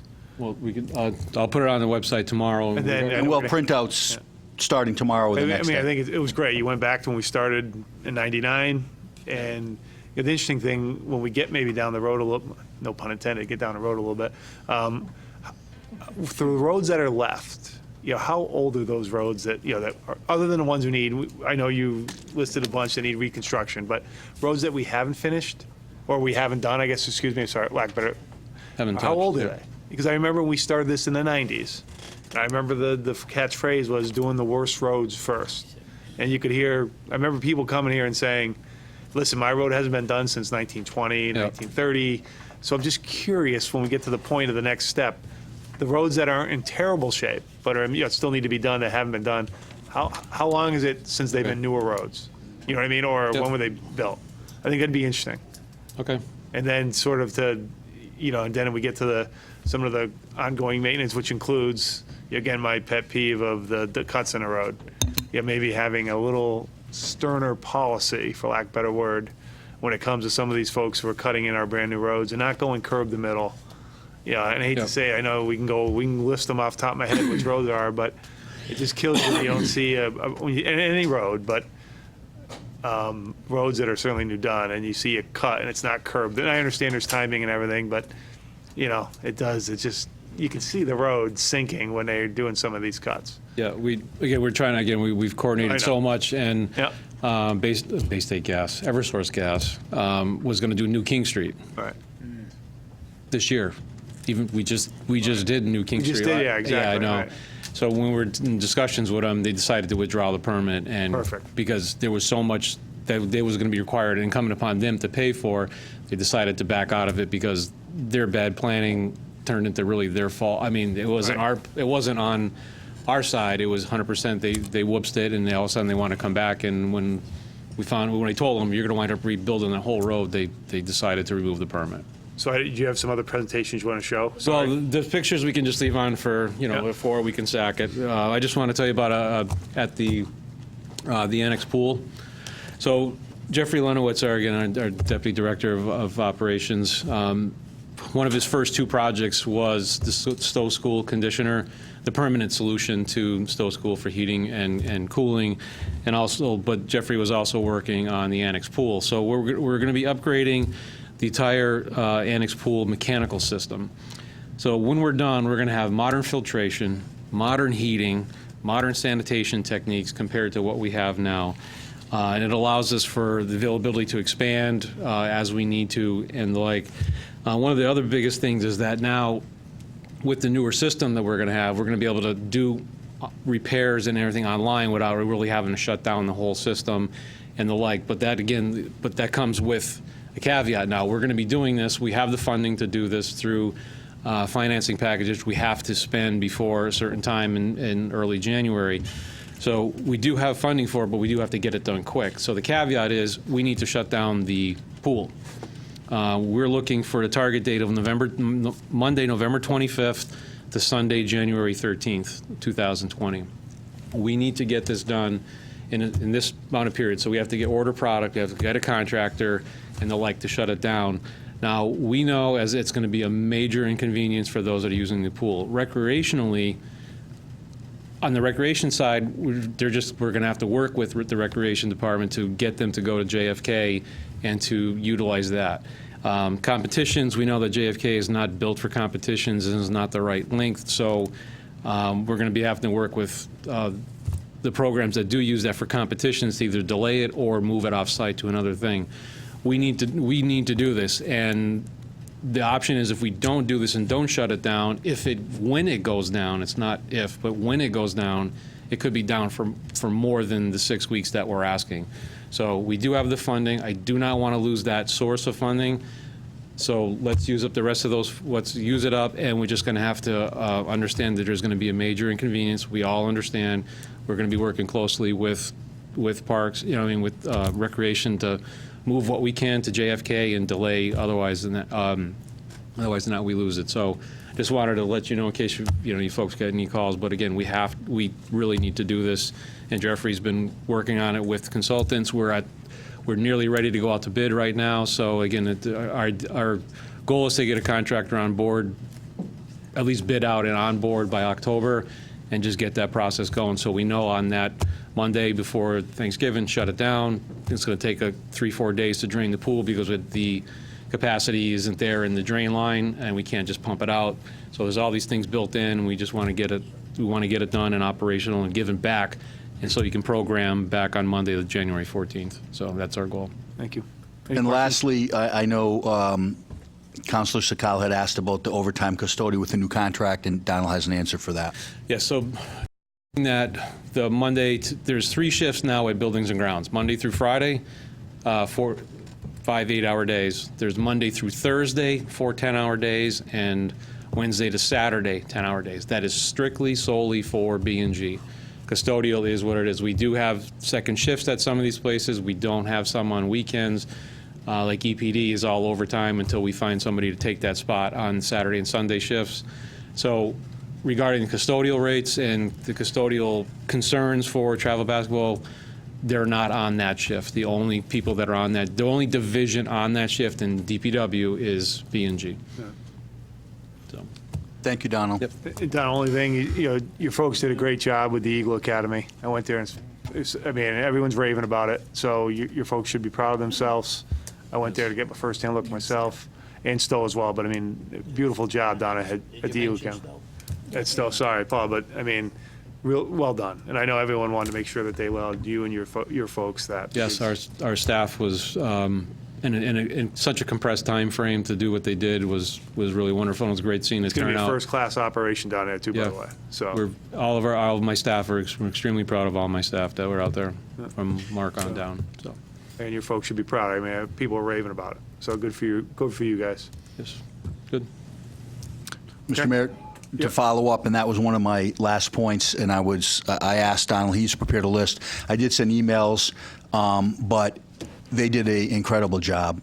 Building and Grounds, Public Works, also our employees, Karen Edelson at Stowe, Jacqueline Valley, who's heading up the new Head Start, and also all of the work that was done at the new Eagle Academy. It's incredible. You have to remember that this whole concept came about probably 6 or 7 months ago, and to actually have it implemented, such big moves, all of Head Start to Stowe, implementing, doing the air conditioning, the parking, all of the moving parts. We met weekly.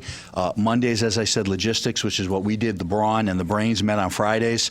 And I really think it's an amazing accomplishment that perhaps we won't really see the fruits of it for a little while, but already neighboring towns are asking about having some of their people go to the new Eagle Academy. We have others who are coming and wanting to take tours of the combined Head Start and the Stowe facility, our early learning center. They're really models for the state of Connecticut. When Congressman Courtney came and looked at the STEAM program, he said this was something he was bringing back to Congress. So again, it's an area, I think, like the roads program, where Enfield leads. We're not in the mix, we're leading it. And you know, I follow closely the news with the governor and the new commissioner of education talking about regionalization. They talk about it. It's a good idea. We're doing it in this town. And I think the fruits of that are going to, and the dividends that are going to come forth for the vision of the Board of Ed and the council and the superintendent, Chris Drezik, for the idea. But I would like to thank all the men and women who really put the blood, sweat, and tears into making it happen. Ideas are great, and we need them, but really, it's moving the moving trucks, it's putting up the walls, doing the painting, getting the parking lot marked, getting additional parking through Donald's ingenuity. It really was just a class act, and I send my thanks out, and I know they will hear this, and from the council, it was an incredible effort, an incredible accomplishment that's going to pay dividends for decades. Councilor Bosco, then Councilor Ungary. Yeah, real quick, to the mayor and town manager. I asked a little while ago, and I know between vacations and all that, it probably got missed. I need to figure out what the built-in escalator every year is in the town on our taxes. What if we had brought no more revenue in, and what if we had to raise taxes just to cover payrolls and energy and stuff like that? No, everyone always says, you know, I don't get a raise, but my taxes go up, but they don't realize. We did some of that in the last budget presentation. What I call it is kind of just what's the cost of turning the lights on. And there is a cost. We've sent that. The finance director is working on it. Kasha is looking at it. They'll have the update. And really, we're saying on a daily basis, you know, what does it cost? And really, it's personnel, it's our gas, it's our electric. What I'd like to know without is what any discretionary spending, this is the percent. And they'll have that for you shortly. What I really want is what it costs for everyone's pay increase every year, because the unions, because of binding arbitration, we're stuck. So. What, you know, it's an average of 2%. So what does 2% add to our budget every year?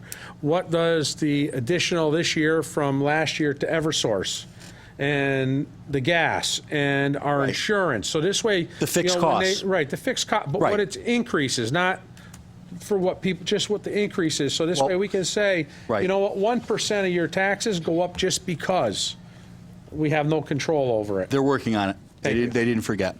Councilor Ungary. I just wanted to congratulate the Eagle Academy for opening this school up. I know people that wanted to see this from 50 years ago, have been hoping for this thing to happen. And I went to the opening of the academy, and the work that your crew did was amazing. Please pass along our accolades. I'd been in that building so many times before, and it looks seamless. That's the way it was built. There's no look that it was done over, and just great job. And Damien was there when the Lego folks came down and had a blast with the kids. So, so again, the private sector working with the public sector. Yep. Simple as that. Thank you, Donald. And lastly, I just wanted to comment. I know that we had the Barmac tournament over the weekend, a very wonderful tournament, and a real true testament to the town and the way our residents respect and recognize others in times of need, and continue to remember that. I would just like to state, you know, sometimes you hear rumors, and one of them recently was at that tournament, there were food trucks, and that the town stopped certain food trucks from coming, and it was cast in a negative light. Well, we received a complaint the Friday before, and you know what? It's a lot easier to ignore them.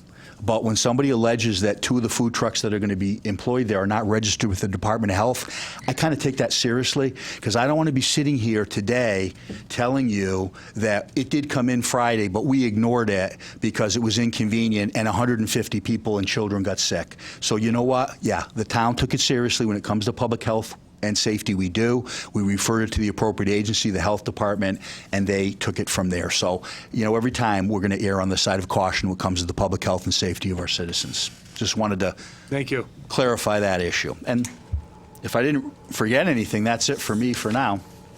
Moving on to item 10, the town attorney report. Good evening, Mr. Mayor, Town Council. It's nice to see everyone again, and I hope you each had a nice summer. Councilor Suzak referenced the legal opinion that we had sent last month, and just for the record, for those of the viewing public that might not have heard the question last month, there was a question about whether or not the council had a right to require speakers to identify themselves before speaking, and that can be done. I'm not sure if the understanding of the person who spoke was that the council cannot require identification to attend the meeting, but the Freedom of Information Act simply requires access to a meeting. You can't keep people from coming to a meeting. You have to have proper notice around a meeting. But with respect to the rules you set for participation, the Freedom of Information Act does not allow or doesn't make any provision for people participating. That's up to you. So the fact that you have public participation is something that's a council policy. It's not something that's required under the Act. So I don't know if you have any more questions about that particular issue, but it's within your rules. You've made it part of your rules, and it's acceptable. The commission actually has on its website one of the policies that the practice is entirely within the discretion of each agency, and that's from a very long-standing commission decision. Perfect. Any questions? I think it's pretty clear. Thank you very much. You're welcome. Item 11, any reports of special committees? Councilor Muller? I have a JFK Building Committee update. The phasing plan is in the final stages. There'll be 6 phases. The design team, the owner's rep, Gilbane, and the committee chair met with the superintendent, deputy superintendent, and JFK principal, and they went over several phasing options that would not disrupt teachers, students, and the safety of everyone during the construction and renovation. Once the final phasing is in place, the team will be holding meetings with the building inspector, fire, and police to get feedback and concerns. They'll also be presenting it to the town council and the Board of Ed. Phase 1's to begin April 2020. Thank you, sir. Deputy Mayor Suzak? Henry Barnard Roof, Phase 2 is done. With the completion of Phase 2, 87% of the roof has been replaced. We will have to go to a Phase 3 because of referendum limits. Yeah, the state rolled their eyes at us as well. So we're not happy over that, but we're learning. As we always say, it's a learning thing. So I haven't seen any money yet. I'm going to be having my meeting on Thursday. Hopefully the Phase 1 funding has started to come in. John's not looking. Yeah, the check's in the mail, the state keeps telling me. All the paperwork is in, and we're waiting for that. When we get that, we'll be putting that hopefully in the sinking funds. Then it'll be for this year's budget for the Eli Whitney and for the Hazaville Memorial, because we're going to need 3 years of funding in order to do it in 2 phases, because I think 3 phases is really excessive. That's my personal opinion, and I think it's the opinion of a lot of people out there. So I think what we'll try to do on the Eli Whitney, having learned from the Henry Barnard, we'll be doing 3 wings in the Phase 1, because the gymnasium pitched roof is a much more expensive endeavor. And we do have a little change order out there, John, so I think I have a little bit of money set aside. Thank you. We'll also be doing the design for the Eli Whitney and the Hazaville Memorial.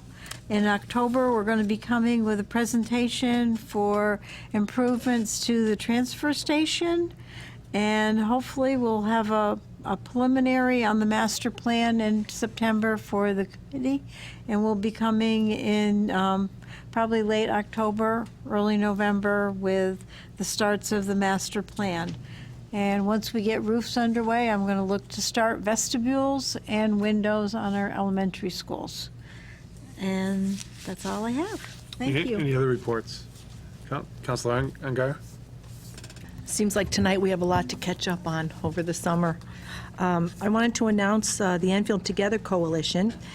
Through the faith community, they're going to have a rally, and they're inviting all the churches in Enfield to participate. It's for junior high and high school students. It will be held November 6th at 6 p.m., and it's going to be held at the New Day Church up on Route 5. They're going to start with lawn games and board games, and then they're going to have pizza. And they also have a speaker for the rally. His name is Dr. Michael Ferris. He's world-renowned, so we're looking forward to that and pretty excited about it. Also, with the Commission on Aging, still moving forward is our senior media project. The TV show is called Senior Living. They aired it in August, and it's going to be aired the last week of September. And so they will discuss information on aging and living as an older American. That's it. Okay. I just got one. Councilor Crisati? Yeah, just coattailing on the Commission on Aging. Now that the summer's coming to an end, anyone that needs their air conditioners taken out, please call the Social Service Department, schedule an appointment. Or if you need any other help, I believe they're going to still be taking appointments through the first week of November. So if you need any assistance, and I know they also come out and clean gutters, I believe. So make your appointments, do them now, especially through the last week of October. Thank you. Moving on to item 12, old business, A1 and 2. We have no appointments for the town council. On page 2, appointments 3 through 14, town council appointments, we have none. On the bottom of page 2, appointment B1 and 2 from the town manager, we have none. 3 through 15 on page 3, we have none. Moving over to the top of page 4, again, items 16 and 17, no town manager appointments. Item C under old business, P and Z appointed, council approved, we have none. Item D, discussion of school roof replacements, Donna kind of gave her update already. Moving on to new business, item 13, A, consent agenda, we have none. B, appointments by the town council, we have none. C, appointments by the town manager, we have none. And D, appointments by the P and Z commission and council approved, we have none. Items moving on to item 14, items for discussion, A, 1 and 2, and have been moved to consent. Item B, 1, 2, and 5 have been moved to miscellaneous. Items A, 1, and 2 are consent, been moved to miscellaneous. Items 3 and 4 remain on the table for items for discussion. We don't have an application. Item C under items for discussion, town manager, council appointments, we have none. And then we move over to item 15, miscellaneous. Under the consent agenda, items 1, discussion resolution, request for transfer of funds of youth service for $5,000, and request for transfer of unspent funds from the North Central Agency on Aging and Aging Grant to fiscal year 2020 of $2,991.97 have been moved to the consent agenda. Any discussion on that? Do I have a motion to approve by Deputy Mayor Suzak, seconded by Councilor Muller? By a show of hands, all those in favor? Opposed? Abstention? 10 in favor, 0 against on the consent agenda.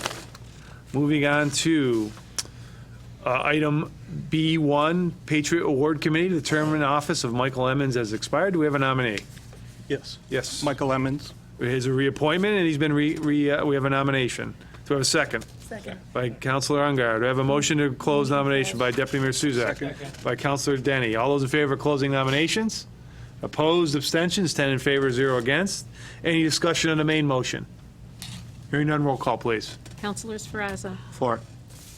Deputy Mayor Suzak. Mike Emmons? Councilor Ungary. 4. Councilor Bosco. 4. Councilor Sakala, I think, has left the meeting. Councilor Crisati. 4. Councilor Davis. 4. Councilor Denny. 4. Councilor Keiner. 4. Mayor Ludwig. 4. Councilor Muller. 4. There's 10 in favor, none against, and no abstentions. Under miscellaneous B2, Patriot Ward Committee, the term of office of Kelly Davis expired, and she's looking for reappointment. Do I have a nomination? Nomination. Nomination. I'd like to Counselor, nominate Kelly by Davis. Counselor Second. Crissati, seconded by Counselor Denny. Do I have a motion to close nominations by Deputy Mayor Suzak, seconded by Counselor Muller? All those in favor of closing nominations by show of hands? Opposed, abstentions, 10 in favor, 0 against. Any further discussion on the main motion? Hearing none, roll call, please. Counselor Srazza. Four. Deputy Mayor Suzak. Kelly Davis. Counselor Ungary. 4. Counselor Bosco. 4. Counselor Crissati. 4. Counselor Denny. 4. I'm sorry. Counselor Davis. 4. Counselor 4. Denny. Counselor Keiner. 4. Mayor Ludwig. 4. Counselor Muller. 4. There's 10 in favor, none against, no abstentions. Under miscellaneous, item B5, the Patriot Award Committee. The term of office of Scott Copeland has expired and would like a replacement. Do I have a nominee? Yes. Counselor Muller. Scott Copeland. Second. Seconded by Scott Copeland, nominated by Counselor Muller, seconded by Counselor Ungard. I have a motion to close nominations by Deputy Mayor Suzak, Second. seconded by Counselor Denny. All those in favor by show of hands of closing nominations? Opposed? Abstentions? Any discussion on the main motion? Hearing none, roll call, please. Counselor Srazza. Scott Copeland. Deputy Mayor Suzak. Scott Copeland. Counselor Ungary. 4. Counselor Bosco. 4. Counselor Crissati. 4. Counselor Davis. 4. Counselor Denny. 4. Counselor Keiner. 4. Mayor Ludwig. 4. Counselor Muller. 4. There's 10 in favor, none against, no abstentions. It's like I haven't read a nomination in a while. Moving on to item E, resolution naming the stadium of the Enfield High School the Carl Angelica Memorial Stadium. Whereas the Cookie Brummage has devoted 52 years to coaching field hockey as well as 25-year coaching other sports at Enfield High. Whereas the athletic field at Enfield High School is currently named the Carl Angelica Memorial Field. Whereas the Angelica family has agreed to rename the athletic field the Cookie Brummage Field. Whereas the Athletic Hall of Fame has requested that the stadium in Enfield High be named the Carl Angelica Memorial Stadium in order to maintain Carl's legacy. Now therefore be it resolved that the Enfield Town Council does hereby rename the athletic field at Enfield High the Cookie Brummage Field. Be it further resolved the Town Council does hereby name the stadium at Enfield High School the Carl Angelica Memorial Stadium, submitted by the Town Manager on August 28, 2019. So moved. Deputy Mayor Suzak, seconded by Councilor Crissati. Pretty straightforward. Any questions or comments? Councilor Crissati? Yes, back in August, I was approached by the Hall of Fame Committee in regard to this resolution. Tim Jensen, the Vice Chair, did present this letter, and both sides were well aware of this, and this is quite an honor. And also, the Angelica family did reach out to me.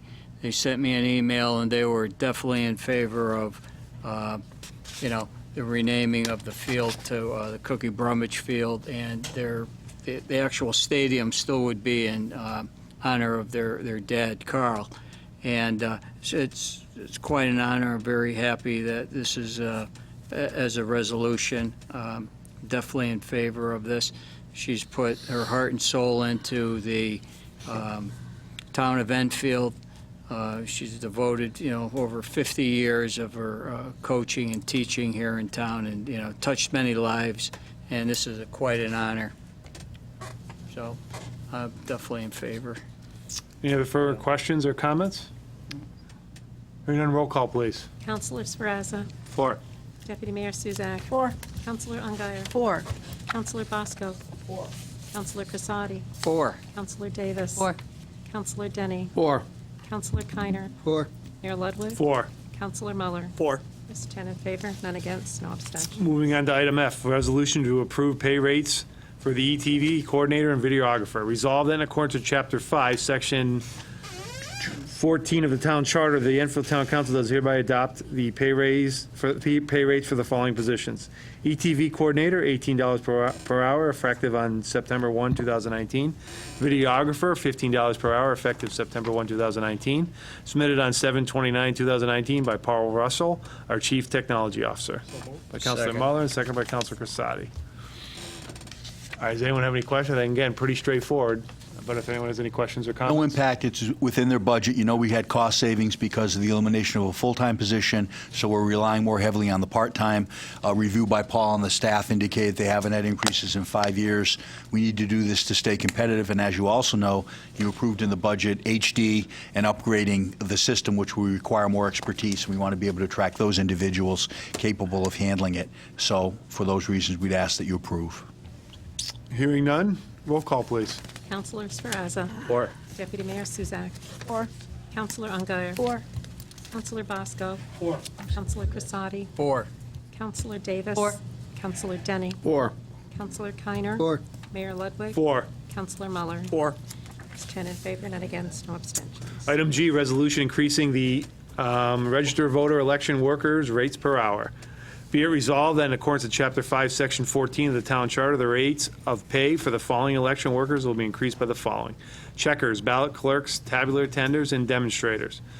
Demonstrators, $12 an hour, effective September 1, 2019. Be it further resolved in accordance with Chapter 5, Section 14 of the Town Charter, the rates of pay for the following election workers will be increased by the following: moderators, $17 per hour, and effective September 1st, 2019. Assistant register moderators, $14 per hour, effective 7/1/2019. By Councilor Muller and second by Councilor Denny. We discussed this during the budget. Yes, this was budgeted, and this has to now implement it. Yep. Roll call, please. Counselor Sferrazza. 4. Deputy Mayor Suzak. 4. Counselor Ungary. 4. Counselor Bosco. 4. Counselor Crisati. 4. Counselor Davis. 4. Counselor Denny. 4. Counselor Keiner. 4. Mayor Ludwig. 4. Counselor Muller. 4. There's 10 in favor, none against, no abstentions. Moving on to item H in miscellaneous. Resolution to increase the Board of Education appropriation for fiscal year 2020. Whereas on May 20th, 2019, the town of Enfield budget adopted a total school appropriation of $71,290,125. And whereas the adopted budget as amended included estimates of educational funding from the state of Connecticut for educational cost sharing of $28,768,258, account number listed, and whereas the adopted budget of the state of Connecticut increased funding for the educational cost-sharing grant by $401,741. Whereas the town of Enfield will receive a net increase of $401,741 in educational funding from the state of Connecticut. Whereas the town of Enfield desires to increase the appropriation to the town of Enfield Board of Education by the amount of $401,741, which is the net increase in the educational funding from the state of Connecticut. Now therefore be it further resolved that the town council of the town of Enfield hereby approves $401,741 increase in the total school appropriation of $71,691,886. Be it further resolved, the town of Enfield adopted budget for educational cost sharing grant count listed will be increased by $401,741. So moved. By Councilor Muller. Second. By Deputy Mayor Suzak. Again, this is just what we agree, budget process, where we get more money from the state, we simply pass it through to the Board of Education. So we're not, the town isn't, to be clear, town of Enfield isn't appropriating any more of our general fund. This is coming from the state of Connecticut, which in agreement with the board, which again, we work as partners, we promised we'd pass through once we had the final number. That's all this is. Correct. Yep. Any comments or questions? Roll call, please. Counselor Sferrazza. 4. Deputy Mayor Suzak. 4. Counselor Ungary. 4. Counselor Bosco. 4. Counselor Crisati. 4. Counselor Davis. 4. Counselor Denny. 4. Counselor Keiner. 4. Mayor Ludwig. 4. Counselor Muller. 4. There's 10 in favor, none against, no abstentions. Moving on to item I under miscellaneous. Resolution authorizing the town manager to apply for a 2-year Youth Services Bureau Enhancement Grant and enter in an agreement with the Connecticut State Department of Children and Families for programming. Whereas the Connecticut State Department of Children and Families provides funding to Youth Services Division. Whereas the Youth Services is in the process of submitting a grant application to the Connecticut Department of Children and Families for funds that will be available to the town in fiscal year 2019, 2020, and fiscal year 2020 and 2021. Now therefore be it resolved, the town manager, Christopher W. Bronson, is authorized to sign and submit the grant application in name and on behalf of the town of Enfield to the Connecticut State Department of Children and Families. Be it further resolved, the town manager, Christopher W. Bronson, is authorized to sign an agreement subject to review and approval by the town attorney in the name and on behalf of the town of Enfield with the Connecticut State Department of Children and Family Services for 2019, 2020, 2020-2021 Youth Services Bureau Enhancement Grant submitted on September 2nd, 2019 by Damian Humphreys, the Acting Director of Social Services. By Councilor Muller, seconded by Councilor Crissati. Again, I don't know, straightforward, just simply. It is. anyone- Damien is here to answer any questions, but it is pretty straightforward. It's Damien, I don't know if application. you've been sitting here patiently, if you'd like to come up? No? Okay. I want to make sure he has the option. He's been sitting patiently. I will add, because I knew he was coming up later in the program, but I'd like to thank Damien also for his efforts on behalf of the merger of Stowe and the Head Start, his oversight and his help in doing that as well. Agree. Yep. Hearing none, roll call, please. Councilor Sferrazza. 4. Deputy Mayor Suzak. 4. Councilor Ungary. 4. Councilor Bosco. 4. Councilor Crissati. 4. Councilor Davis. Oh, she's out. Councilor Denny. 4. Councilor Keiner. 4. Mayor Ludwig. 4. Councilor Muller. 4. It's 9 in favor, none against, and no abstentions. Moving on to item J, resolution and miscellaneous. Resolution authorizing the town manager to apply for a 2-year Youth Services Bureau grant. Enter an agreement with the State of Connecticut Department of Children and Family Services. Whereas the Connecticut State Department of Children and Families provides funding to the Youth Service Division.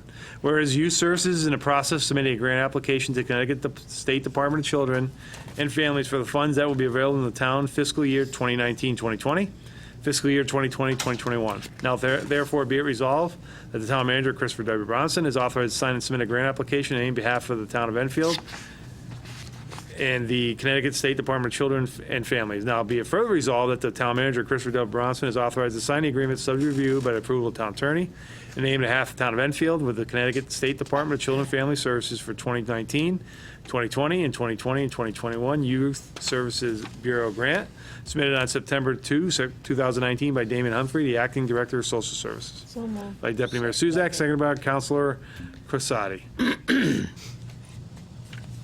Sorry, Damon, I want to give you the option, since you've been patient, if you want to say anything. Briefly. Yep, go right ahead.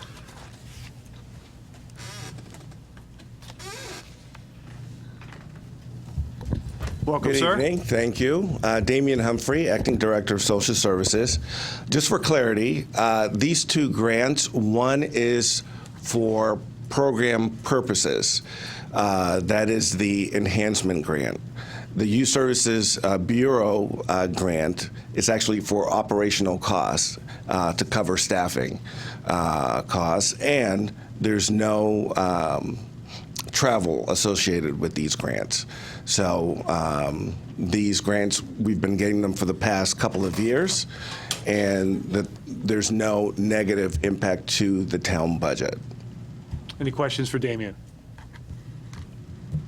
Thank you, sir, for hanging in there. Appreciate it. Thank you. Roll call, please. Councilor Sferrazza. 4. Deputy Mayor Suzak. 4. Councilor Ungary. 4. Councilor Bosco. 4. Councilor Crissati. 4. Councilor Davis is still out. Councilor Denny. 4. Councilor Keiner. 4. Mayor Ludwig. 4. Councilor Muller. 4. There's 9 in favor, none against, and no abstentions. Moving on to item K, under miscellaneous, resolution adopting the Capital Region Council of Governments Natural Hazard Mitigation Plan. Whereas the town of Enfield has historically experienced severe damage from natural hazards and continues to be vulnerable to the effects of those natural hazards profiled in the plan, e.g. flooding, high wind, thunderstorms, winter storms, earthquakes, droughts, dam failure, and wildfires, resulting in loss of property and life, and economic hardship and threats to public health and safety. Whereas the Enfield Town Council approved the previous version of the plan in 2014. And whereas the Town of Enfield and Capital Regional Council of Governments developed and received conditional approval from the Federal Emergency Management Agency, otherwise known as FEMA, for the Natural Hazard Mitigation Plan Update 2019-2024, known as the Plan Update, under the requirements of 44 CFR 201.6. And whereas the public and committee meetings were held and public input was sought in 2017-18 regarding development and review of the plan update. Whereas the plan update specifically addresses hazard mitigation strategies and planned maintenance procedures for the town of Enfield. Whereas the plan update recommends several hazard mitigation action projects that will provide mitigation for specific natural hazards and impact the town of Enfield. that impact the town of Enfield, with the effect of protecting people and property from loss associated with these hazards. Whereas adoption of this plan update will make the town of Enfield eligible for funding to alleviate the impacts of future hazard. Now therefore be it resolved that the Enfield Town Council hereby adopts the Capital Region Natural Hazard Mitigation Plan Update 2019 through 2024 as an official plan of the town of Enfield. Be it further resolved that the respective officials identified in the mitigation strategy of the plan update are hereby directed to pursue implementation of recommended actions assigned to them. Be it further resolved that future revisions of the plan maintenance required by 44 CFR 201.6 and FEMA are hereby adopted as part of this resolution for a period of 5 years from the date of this resolution. By Deputy Mayor Suzak. Second. By Councilor Muller. Steve, you've been sitting there. I don't know if, Chris, if you wanted to. If Steve would like to come up and just give it, He's our patient. You're more than welcome to come up and speak. And his associate, Steve is our, in addition to being our dispatch supervisor at the police department, he's also our emergency management director. You're welcome, sir. Actually, Dave Murphy is from the consultant company that helped put this whole plan together. I don't think there's anything that we need to put forth and discuss. Most of the things that are involved in the plan we've been doing for 5 years. There's not much new to it, and we'll carry it forward from here. Okay. Just want to make sure you have the opportunity to speak if you've been patient, so appreciate it. Any questions from anyone? Hearing none, roll call, please. Councilor Srazza. 4. Deputy Mayor Suzak. 4. Councilor Ungary. 4. Councilor Bosco. 4. Councilor Crissati. 4. Councilor Davis is still out. 4. Councilor Denny. 4. Councilor Keiner. Did I lose somebody? Mayor Ludwig. 4. Councilor Muller. 4. There's 9 in favor, 10 against, no abstentions. Moving on to item L, resolution authorizing the town manager to enter an agreement with the town of Long Meadow. Resolved that Christopher W. Bronson, the town manager, is empowered to execute and deliver in the name and on behalf of the town of Enfield an agreement with the town of Long Meadow, Massachusetts for the grading of Old Maple Road by Long Meadow and for trash collection and snow plowing by Enfield, subject to review of the town attorney, submitted by the town manager's office on August 28th, 2019. So moved. By Councilor Muller, seconded by Councilor Denny. This is great news, in my opinion, so I know you and Donald and Mark Serrato, again, deserve a lot of credit here, working very closely. Well, what I will say is, I thank the town attorney who did a miraculous turnaround time after we had the consensus after meeting with the Long Meadow officials. She turned this document around the same day for us because we know the urgency of it. I would like to thank the mayor who accompanied us, and also staff. Donald Nunes and Maria was away, and Mark Serrato did come up. We had a very cordial meeting with the interim manager in Long Meadow, Jay Moynihan, who's a true gentleman, and also Marie Angelades. They have a board of selectmen. She's the chairwoman. They were gracious, and I listened carefully to the remarks of a previous speaker, and there was some bad blood. And of course, we walk into a situation not knowing, because I wasn't here. Most of you weren't when the other situation transpired. And I will just say, I think they've been quite gracious and understanding to put that aside and consider this on the merits and assist us to help our residents who are in need. I think it's a wonderful agreement. It's simple, it's short, it's sweet, and it'll codify and give us a legal right to go there and help our residents who are tax-paying residents and continue with other aspects that we've done in the past. And I applaud Long Meadow for it. I hope it's the beginning of a renewed relationship. And sadly, we are all judged by what other officials do, other boards and commissions, even though we may not have been party to it. But that is the legacy that we're left. But I think the remarks by the selectwoman and the manager up there, they thought it was a very good meeting, a very nice meeting. I concur. I hope it's the beginning of a new friendship and relationship with them to work collaboratively on issues so that we don't have that kind of ill sentiment on either side of the state line. And I'm happy for the residents. We knew this was important. We hoped that we would be able to have a quick resolution. We put in that they're going to do it by the end of September. I think they're going to do it sooner than that, but with this storm pattern that was coming, we didn't know it then, but we knew it was hurricane season, so we wanted to give a little leeway. But I certainly thank the residents for their patience, the council for their interest, and I thank Long Meadow for their neighborliness. Great. Any comments? Councilor Srazza. I just want to say, Mr. Mayor, and to the town manager, you two gentlemen took the real lead on this. We heard the residents coming, And sometimes we want to help people no matter what, but for legal reasons or economic reasons, we can't. In this case, we were. It's a no-brainer. We're collecting their tax money already. They're entitled to have at least their street plowed.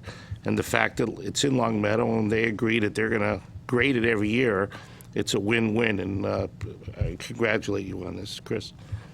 Anyone else have any comments?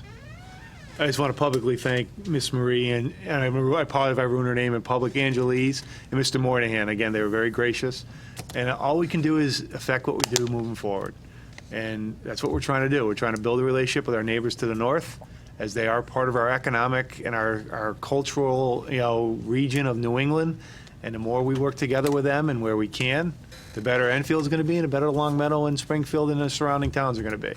And that's what our goal was, and hopefully this is the first step to your point, to many more mutual satisfying agreements with our neighbors to the north. And I communicated with the interim manager today. I told him this was on the agenda. I will sign it tomorrow. We will deliver it to him, hand deliver it, and then we'll keep you posted. And hopefully within the next couple of weeks, we'll stay on it like we did with Bridge Lane, and we'll make sure we get it done. And thank you for your patience. Roll call, please. Councilor Sferrazza. 4. Deputy Mayor Suzanne. 4. Councilor Ungary. 4. Councilor Bosco. 4. Councilor Crissati. 4. Councilor Davis. 4. Councilor Denny. 4. Councilor Keiner. 4. Mayor Ludwig. 4. Councilor Muller. 4. It's 10 in favor, none against, no abstentions. Moving on to item M, resolution regarding the proposed Department of Transportation road diet. Whereas the Department of Transportation, also known as DOT, held a community meeting on Wednesday, June 12, 2019, in the Enfield Town Hall Council Chambers on the implementation of the road diet in the town of Enfield.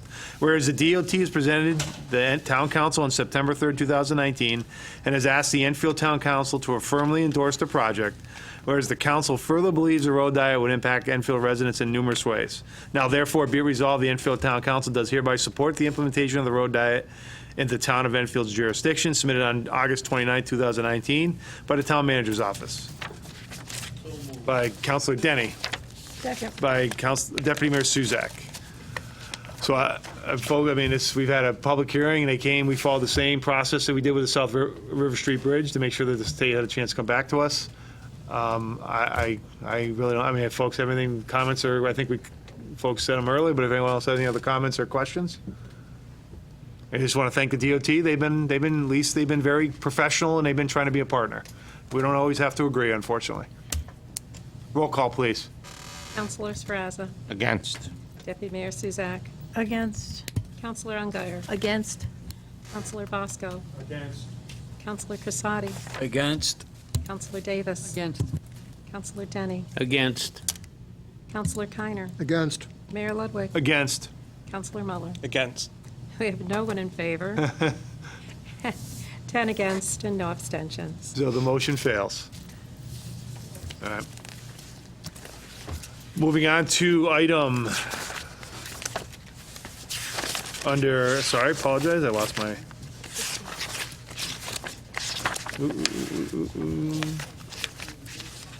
Item 16, I'm sorry, public communications.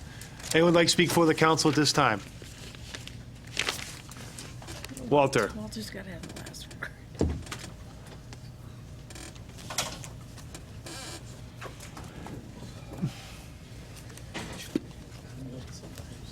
John Smith, 123, oh no, that's not the address. Walter Cruzel, 21 Charlie Road. You just said use any address or name, so I can use any name or address. Walter Cruzel, 21 Charlie Road, Board of Ed Chairman. Turn the mic on, bud. All that for nothing. So, Walter Cruzel, 21 Charlie Road, and Board of Ed Chairman. Thank you for passing the resolution for to transfer the funds from the state to us, and we will use them wisely. Thank you from my wife for denying the road diet. I'm for sure she's at home clapping. Maybe the state is still watching. I know you mentioned the Skidco. Skidco could be cleaned up by, and I've mentioned this many times, if they put left turn lanes at those two lights there in Skidco, that would clean up a lot there. And the road's wide enough to do it. They just got to restripe it, just like they did at the high school. They just got to shift the line over and restripe it. If they put a left turn lane going east to Broadbrook Road and one going west to Taylor Road, it would, you know, they put the left, any light that has a left signal, the left lane should be a left turning lane, automatic. I don't understand why the state just puts a light up and, okay, we did put the light up, but finish the project, put the striping down to make it work. But that's the state.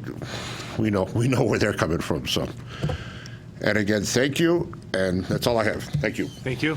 Anyone else like to speak for the council? Hearing none, declare public communications closed. Item 17, council communications. Councilor Ungar. Just quickly, just one reminder to residents that they can bring their recycle of waste oil and automotive batteries. There's 3 Saturdays coming up that they can do that, September 21st, October 19th, and November 16th. And bring that to Public Works Complex, 40 Moody Road, and it's free to Enfield residents. Anyone else have any communication? Hearing none, do I have a motion to adjourn? Mr. Mayor, may I make one sorry, yes, comment? sir. Yeah. I would be remiss in regard to Councilor Susak, her inquiry about the pickleball. John Wilcox is doing a sweep of the CIP. I'm optimistic, guardedly optimistic, that we will have sufficient funds, and he will be reporting to governance officially where, how, and when. But I know people were here this evening. I didn't want them having to wait, so I think it'll be a positive outcome. John volunteering to play in the first pickleball game? I don't know. Good question. Motion to adjourn. Yes, we are for. All those in favor? Aye. Do we charge them for fuel? If they reserve them, yes. We've already told them that.